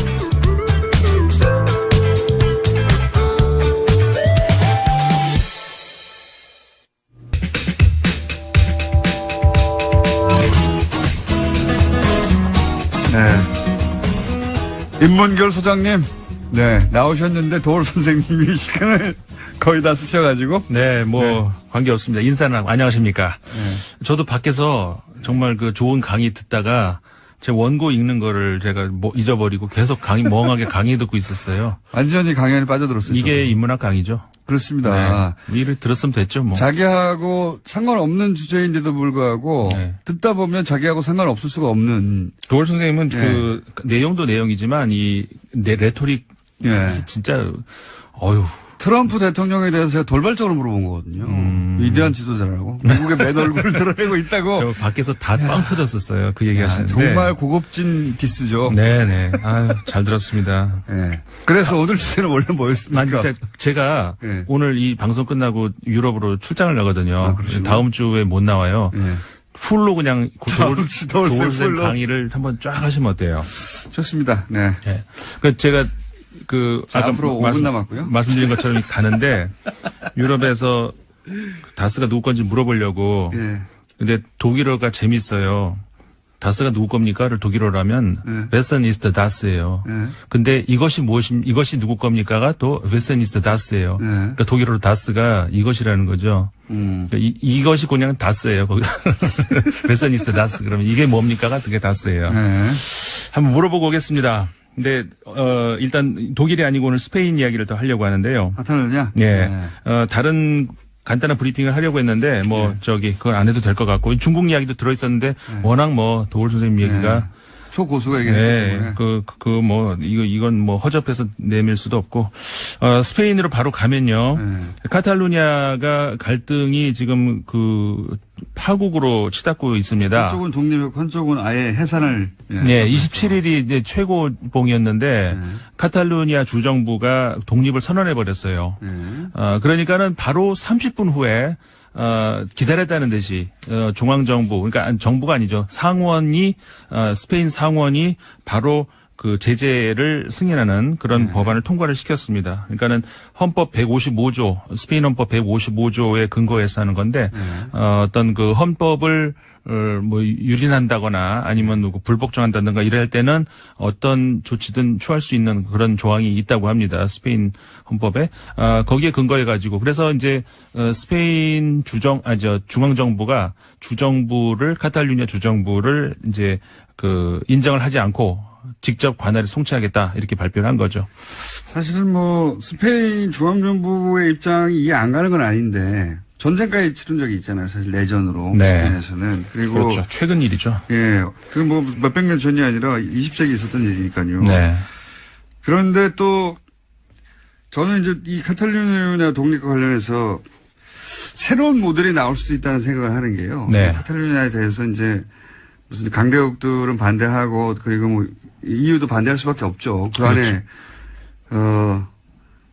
독립을 인정하기 시작하면은 뭐 이유가 뭐 굉장히 현실적인 이유죠. 엄청나게 쪼개지겠죠. 네. 예. 예. 그 어디입니까? 저기 갑자기 벨기에만 하더라도 조그만 나라인데도 거기서도 갈라지려고 그러잖아요. 네, 네. 위아래로. 네. 그런데 제가 이제 어차피 시간이 없으니까 말씀하세요. 남은 시간 다 하시지요. 제가 아는 새로운 흐름 중에 하나가 네. 이 알프스 지역 주변에 네. 그 매크로 알파인이라고 그러니까 국가 단위로 EU하고 거래했잖아요. 아니 그 뭐 정책에 대해서 논의했잖아요. 네. 근데 알프스 주변 지역이 국가 단위가 아니라 지역 공동체 단위로 지역 경제 단위로 EU와 직접 협상을 하는 그런 움직임이 작년에 시작됐어요. 네. 그 말씀을 안 그래도 제가 드리려고 했었는데 사실은 그 스페인의 문제를 보려면은 우리가 한 발짝 떨어져서 그러니까 우리가 아니죠. 사실 유럽 사람들이 한 발짝 떨어져서 그 유럽 통합의 정신을 먼저 봐야 돼요. 사실 그거는 통합 정신은 이제 옛날에 칸트부터 시작이 된 거지만 어쨌든 거기까지 갈 건 없고 뭐냐면은 현대적 의미에서의 그러니까는 그 뭡니까 이 외교, 국방 이런 거를 통합하자는 그런 게 아니고 그러니까 그런 거는 이제 큰 단위에서 그러니까 하는데 문화적인 것 이런 것들은 더 잘게 쪼개 가지고 그거는 더 보장하자는 것이 유럽 그 통합의 정신이었거든요.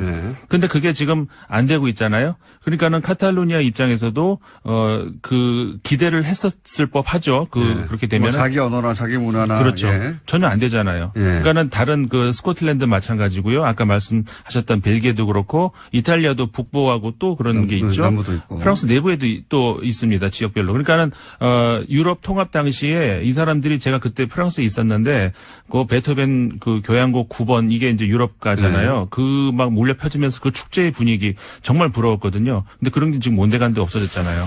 그런 게 저는 새로운 국경의 개념 혹은 새로운 국가의 개념도 탄생할 수 있다. 그렇죠. EU 자체도 사실 독특한 건데 나라끼리 다 단순히 국경을 허문다는 의미에서의 그런 유럽이 돼서는 안 된다는 거죠. 그러니까 지금까지 생각하듯이 국경 절대적이고 국가는 절대적이었다. 사실 국가의 탄생도 얼마 안 됐지 않습니까? 그렇죠. 국민국가의 탄생도. 그렇죠. 그러니까 국가 단위가 아니라 어떤 지역 경제 단위로 지역 혹은 뭐 문화 단위로 네네.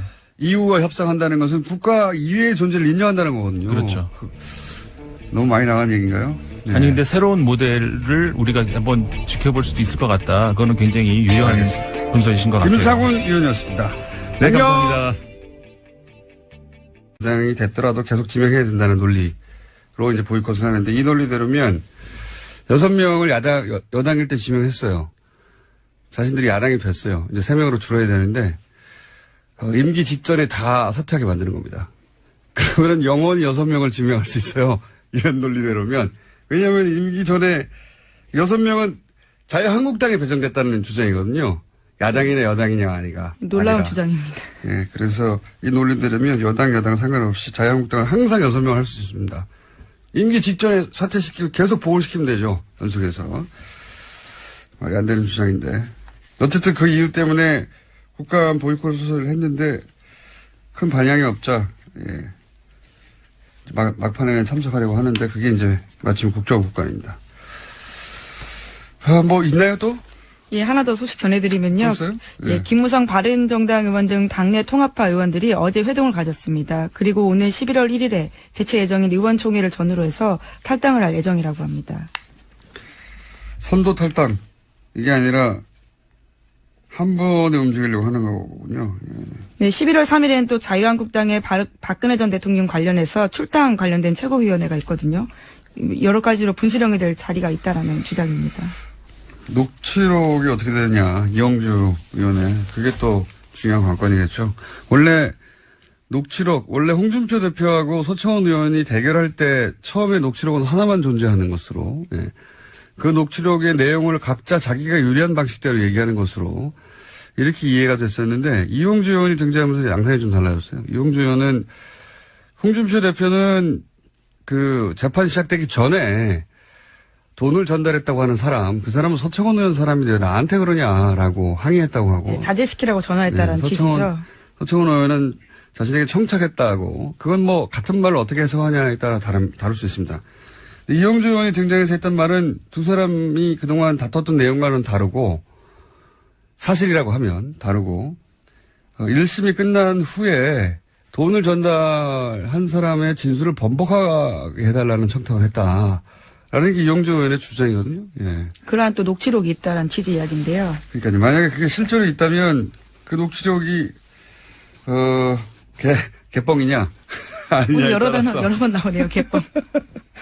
왜냐하면 정치권에서 이런 녹취록이 있다는 공방이 뭔가 결정적으로 끝난 경우가 별로 없어요. 예, 녹취록이 있다고 막 하다가 흐지부지 사라지거나 녹취록을 들어봤더니 별거 아니거나 그런 경우가 많았거든요.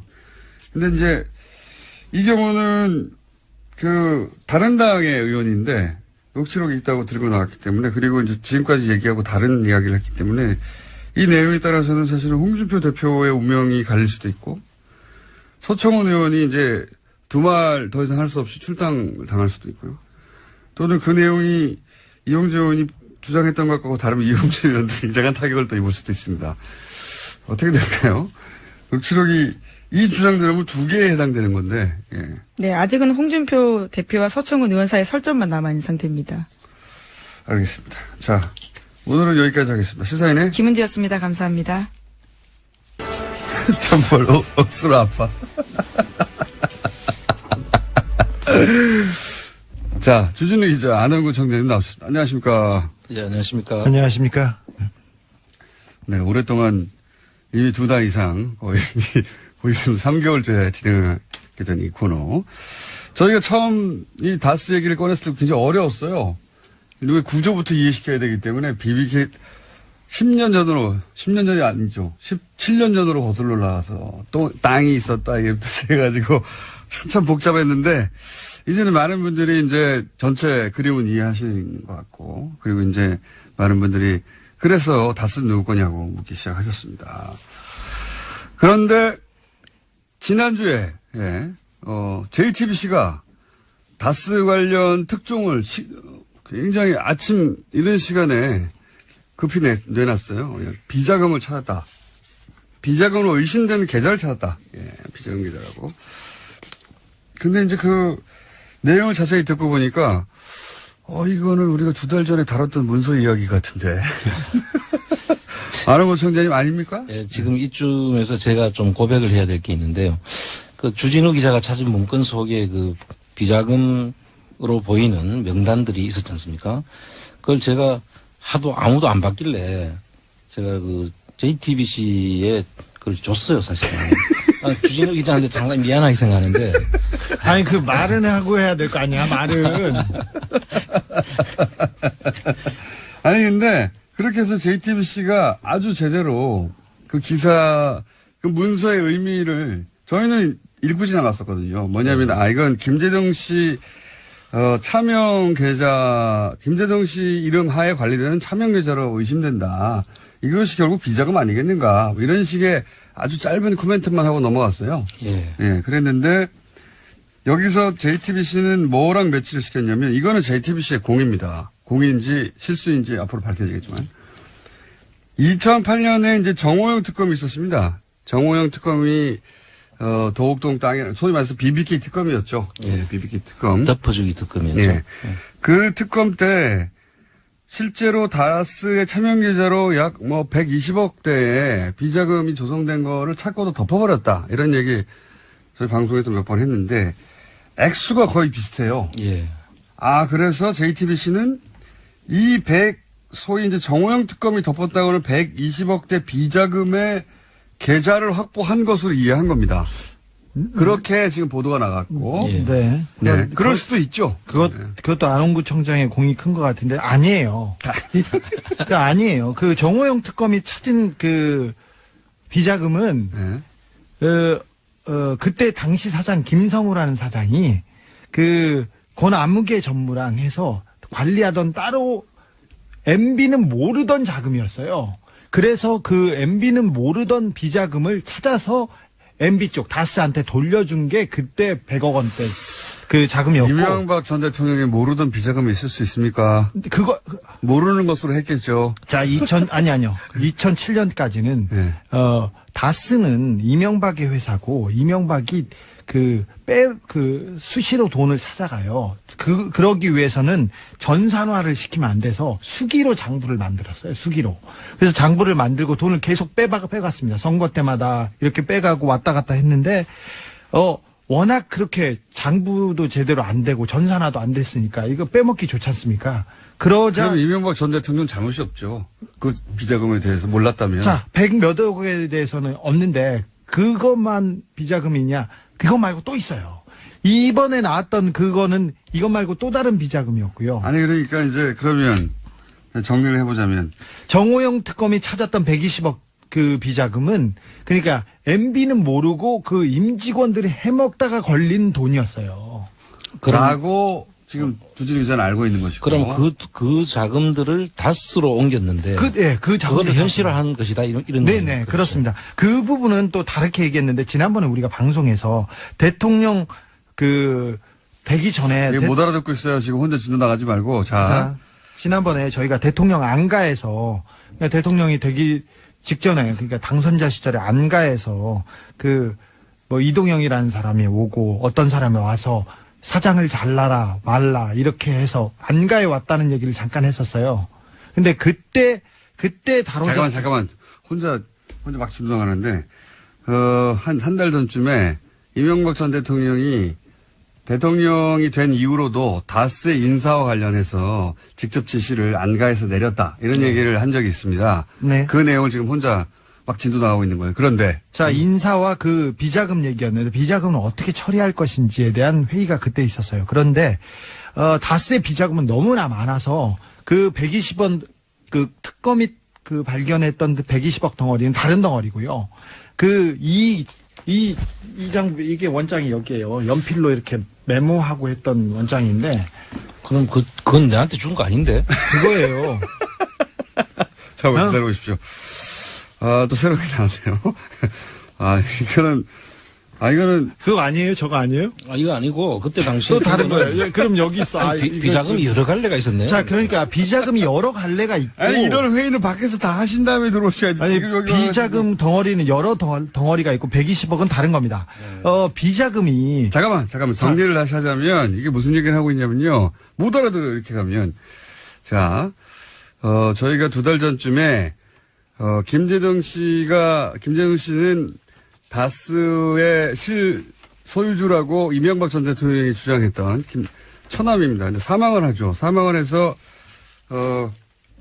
사망을 했을 때, 김재정 씨와 몇몇의 차명으로 관리되던 계좌가 40개 이상 있었어요. 예. 그 계좌에서 약 120억이 회사로 들어갑니다. 다스 회사로. 그 문서에 대해서는 저희가 2달 전쯤에 김재정 씨 관리하에 있던 차명이 사망을 하자 아마 들어오나 보다. 이렇게 설명을 했고. 근데 JTBC가 이 문서를 2008년에 정호영 특검이 120억대 비자금을 조성했다고 하는데 요게 요 돈이구나. 라고 추정된다고 보도를 했어요. 했으나 제가 설명 좀 주진우 기자의 주장은 그 돈은 그 돈대로 따로 있고 예. 더 좋은 뉴스죠. 예. 또 있다니까. 아니 그렇죠. 비자금이 많이 있었어요. 비자금 그 돈은 100억대 그 돈대로 따로 있고 100억대 덩어리는 여러 덩어리가 있었어요. 제가 비자금을 하나만 공개할게요. 저한테 기자들이 취재하기 좀 버겁고 어렵고 그러면 안원구청장한테 가시면 아까 단독도 막 주시니까 그러니까 자, 가면 됩니다. 다른 비자금 공개할게요. 여러 비자금 덩어리가 있어요. 100억짜리. 자, 2007년도에 그 대선 직전에 다스 실소유주 논란 나오고 그리고 검찰이 수사를 했어요. 특검 전에. 그때 그래서 자금을 자꾸 정리하게 되는데 백억대, 수십억대 이렇게 덩어리가 있는데 120억은 또 다른 덩어리고 100억짜리 비자금 하나 제가 공개하겠습니다. 2007년도에 경주 외환은행 그 지점에서 문 닫기 30분 전이었어요. 그때 김진 사장 아시죠? 예, 알죠. 김진 사장 이영배라는 사람은 또 다른 다스의 차명회사 금강이라는 데 대표예요. 이 사람이 가서 100억짜리 한번 했었죠. 여전히 미스테리입니다. 사실은 정치적 자살행위인데 JTBC 태블릿 보도 직후에 그렇죠. 바로 다음 날. 네, 바로 다음 날에 인정했는데 그때 인정 안 했으면은 여기까지 못 왔다고 보는데 저는 누가 그 결정을 했을까요? 박근혜 전 대통령의 정치적 감각으로 스스로 결정했을 리는 없을 거고 아직도 미스테리예요. 예. 어쨌든 남재준 국정원장도 유사한 7인의 조직을 갖고 있었다. 근데 특히 이제 국정원 출신이야 그렇다고 치더라도 검찰 출신들을 현재 굉장히 고위직입니다. 현직입니다. 게다가 예. 현직 검찰 소속으로 있는 사람들인데 그 사람들이 7인이라는 게 이제 처음으로 밝혀진 거고요. 관련 뉴스가 많아요 여기에 그죠? 예, 이들 국정원 파견 검사 같은 경우에는요, 국정원의 변호인 노릇도 했다라는 건데요. 조직적으로 검찰의 수사를 방해했다라는 겁니다. 특히 국정원 댓글 수사를 방해한 건데, 최근에 검찰이 이와 관련된 대응 문건을 확보했습니다. 이 문건에 보면요, 당시에 파견된 검사들이 국정원의 의견서를 써주면서까지 검찰의 수사를 방해하면서 깊이 관여했다라고 합니다. 이게 이제 자신이 어디 소속인가에 따라 지속적으로 그 권력의 하수인 역할을 한 거죠. 사실 검찰 출신으로서 윤석열 검사나 혹은 최동욱 당시 검찰총장이 막 날아가지 않습니까? 예. 그러니까 자기가 평생 속했던 조직의 선배 수장들이 막 당하는데도 상관없는 거죠. 예. 상관없이 그냥 국정원에 가면 또 그 국정원에 충성하는 겁니다. 오히려 자신의 출신 조직인 검찰의 수사를 방해하는 역할까지 하게 된 건데요. 권력의 하수인이 돼서 출세를 하고 싶었겠죠. 예. 그래서 국정원에서 댓글 수사를 하는 검찰을 가장 방해한 자들은 국정원에 파견됐던 검사들이었다. 이런 내용입니다. 예. 네, 어제 JTBC가 관련된 내용을 여러 가지 보도했었는데요. 뿐만 아니라 국정원 직원들이 재판에 증인으로 나갔을 때 이와 관련해서도 꼼꼼하게 지침을 내렸다라고 합니다. 해당 검사들이요. 예, 증인도 코칭을 한 거죠. 국정원 직원들을 재판장에 가서 이렇게 해야 빠져나갈 수 있다. 그때 이제 재밌는 건 그때 당시 재판에 출석해서 그런 증언들을 쭉 했는데 나는 모른다. 종북 세력을 대응하기 위해서 그랬다 했는데 최근에 다시 검찰 수사를 그 국정원 직원들이 이제 새로운 혐의 사실에 나왔으니까 갖고 있는데 그때 했던 말들을 다 거짓말이었다고. 네, 다 실토한 거죠 이제. 실토하고 있습니다. 예, 실토하고 있고 그럼 그때 거짓말을 시킨 사람이 누군가 이렇게 따져 들어가 봤더니 국정원 내에 파견 갔던 검찰 출신들이었다. 예. 네. 그런 검사들이었으니까 국정원을 파견시켰겠죠, 또. 예. 속속들이 밝혀지고 있네요. 네, 그래서 지난주 금요일에 검찰이 장호중 전 부산지검장 등을 비롯해서 7명의 사무실과 자택을 압수수색했습니다. 또 주말 동안에는 이재영 검사와 서천호 전 차장, 장 전 지검장을 소환 조사했습니다. 현재는 전보 조치돼가지고요. 부산지검장 자리에서 내려왔습니다. 그게 이제 검찰 내에서도 예를 들어서 검찰 내에서 검찰 출신들이나 지검장이 굉장히 높은 사람이거든요. 예. 네, 그렇죠. 지검장 정도로 수사할 때 반발이 있거나 또는 잡음이 있을 수 있는데 이건 없어요. 예, 없는 것이 검찰 내에서도 동정을 받을 여지가 전혀 없는 것이 검찰이 수사하는데 검찰을 수사를 방해하려고 가짜 세트를 만든 거 아닙니까? 지금 그걸 했던 사람들이라는 거죠, 지금. 예.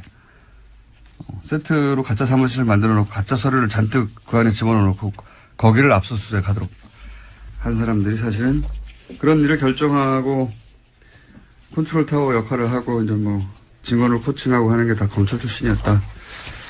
그런 얘기입니다. 네, 그 관련 뉴스가 쭉 많고요. 근데 그분들이 지금 구속됐다. 또는 수사받고 있다. 그렇죠. 예, 이런 얘기들. 저도 뉴스가 너무 많이 쏟아져서 도대체 누가 구속됐다는 건지. 예. 댓글 수사하고 있는데 그래서 검찰 출신들이 이런 일을 했다는 게 이제 관련 뉴스로 많이 쏟아졌습니다. 주말에. 네. 자, 다음은요. 네, 2008년 이건희 삼성 회장이 차명 계좌에 숨겨둔 4조 4천억 원대 돈이 있었다라는 바를 말씀드린 바가 있는데요. 차명 계좌에 부과되기 때문에 세금을 내지 않았었습니다. 당시에 금융당국의 판단이 그랬었는데요. 하지만 이 사실이 드러나자 최근에 9년 만에 금융위원회가 차명 계좌에 대한 유권 해석을 원점으로 재검토하기로 했습니다. 그래서 과세가 가능하다라는 입장을 내놓을 예정이라고 합니다. 금융위원회 주요 인사들은 뭐 바뀌지 않았다고 해요. 정권이 바뀐 거죠. 예. 정권이 그렇죠. 바뀐 유권 해석이 바뀌는 거니까요. 정권이 바뀐 것이고요.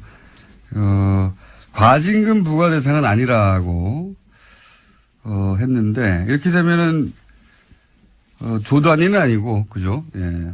1,000억 단위 정도. 실제 이 문제를 처음 제기했던 갑자기 이런 생각이 나네요. 박용진 의원님. 예, 박용진 의원님 주장에 의하면 예, 계산을 또 저희도 해봐야 되겠지만 이게 2조 이상 과징금까지 하면 2조 이상이 될 거라고 했었는데 과징금 부과 대상은 아니라고 유권 해석을 또 해줬으니까 이렇게 되면 1,000억대 네.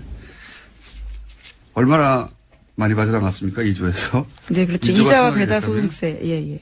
예, 이자 배당 소득만을 부과하는 거니까요. 근데 이 문제는 한 번 더 나오겠네요. 왜 과징금 부과 대상은 아니냐. 과징금을 부과하면 실제로 총 4조 얼마가 남겨져 있었는데 거의 다 돈이 없어질 수도 있다. 그런 얘기도 있었거든요. 90% 세율을 적용할 경우에 대한 이야기일 텐데요. 오늘 최종구 금융위원장이 국회 국정감사 나오기 때문에요. 이 문제 다시 따져 물을 것으로 보입니다. 그러니까요. 예. 자, 실제 얼마나 부과될지 관심 있게 지켜봐야 되겠습니다.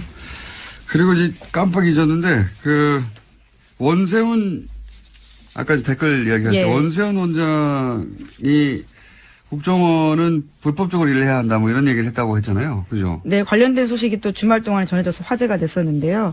댓글 공작 등 혐의로 구속된 유성욱 전 심리전단장의 발언입니다. 자신이 수감되기 전에 장문의 글을 남겼는데 이를 경향신문이 보도한 겁니다. 그러니까요. 원세훈 전 원장이 어떤 이야기를 했는지에 대한 폭로인데요. 내용을 보면 이렇습니다. 적법 범위 내에서 일할 것 같으면 국정원이 무슨 필요가 있느냐. 국정원은 법을 초월해 일할 수 있어야 한다. 이렇게 강조했다는 겁니다. 국정원이 다른 국가와 첩보 전쟁을 하면서 그런 경우가 있을 수는 있겠지만 이게 이제 국민들을 상대로 댓글 다는데 이걸 적용했다는 거죠. 예. 그렇죠. 자국민 대상으로 불법적인 일을 해야 된다라고 아예 지시했다라는 거죠. 이건 뭐 그럴 법한데 제가 폭로한 장문에 글에서 주목했던 부분은 뭐냐면 원세훈 원장이 재임 기간 중 지나치다 싶을 정도로 사이버 업무에 매달렸다 이런 기억이 있다라고 하면서 이제 쭉 썼잖아요. 다음 아고라를 잡아야 된다느니. 근데 이건 제가 지난번에 한번 얘기한 것 같은데 이렇게 원세훈 원장의 사이버 업무에 매달린 이유 자체가 이명박 전 대통령 때문이에요. 예, 이명박 전 대통령 취임 초기부터 청와대 행정관이 근무하는 사무실에 내려와서 여기저기 댓글 달라고 직접 지시했다고. 이건 제가 이명박 정권 초기에 들은 이야기입니다. 초기에. 대통령이 무슨 행정관 자리에 와가지고 그 등 뒤에 서가지고 여기 기사에 댓글 달라고 했을까 싶은데 그랬다고 합니다. 그랬다고. 그때부터 본인과 관련된 기사의 댓글에 대단히 민감했다. 댓글에 대한 집착을 보여주는 장면이에요. 네.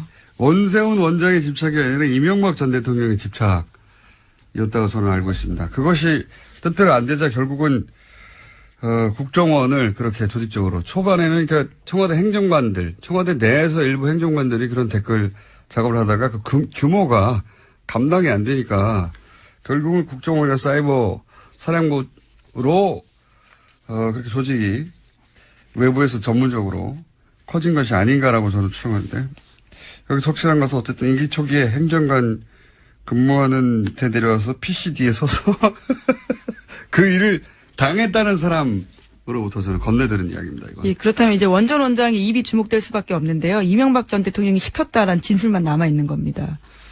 글쎄요. 자신이 형을 살고 나서 그 다음 삶을 어떻게 그릴 것인가에 달려 있겠죠. 예. 이미 형은 확정됐으니까요. 네, 뭐 자. 아직 2심이긴 한데요. 사실상 확정입니다. 하나, 둘 정도 더 할 수 있을 것 같습니다. 예, 뭐가 있나요? 또 다스와 관련된 비자금 조성 의혹 문건이 나왔습니다. 2008년에 차명으로 보이는 10여 개의 개인 계좌에서 다스로 120억 원이 옮겨졌다라는 JTBC 보도 내용입니다.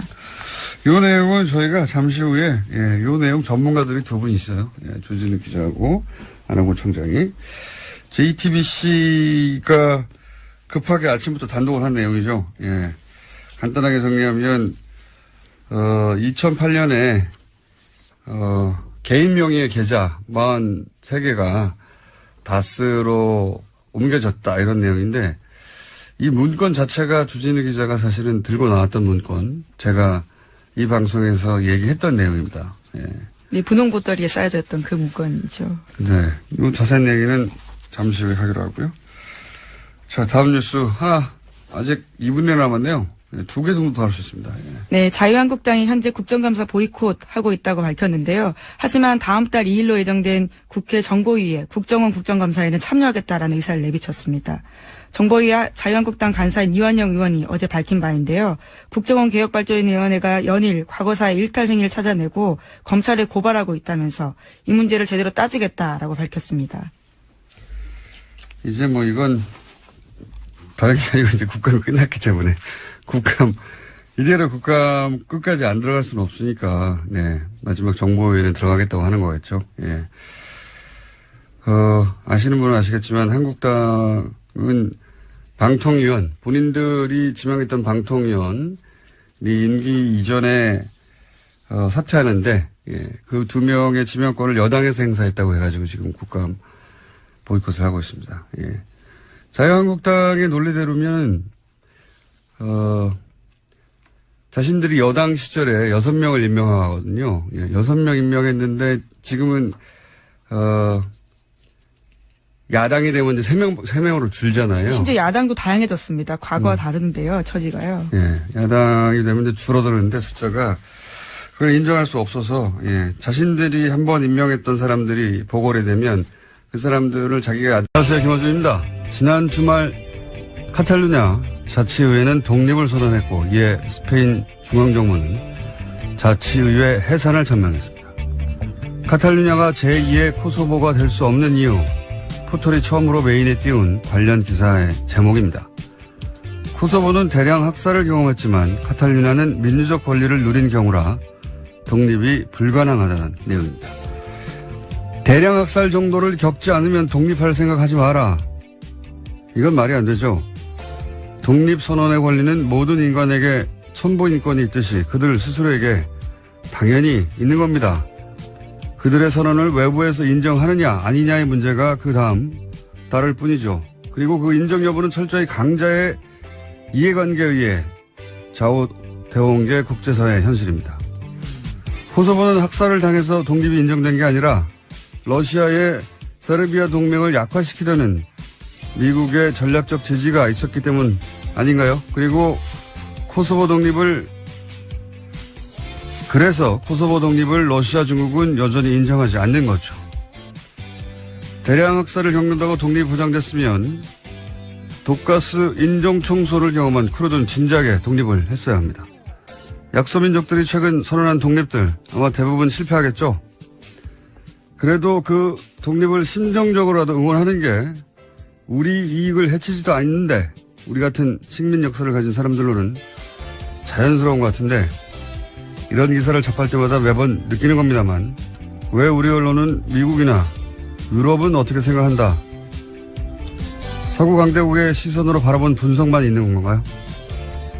저는 그게 너무 이상합니다. 김어준 생각이었습니다.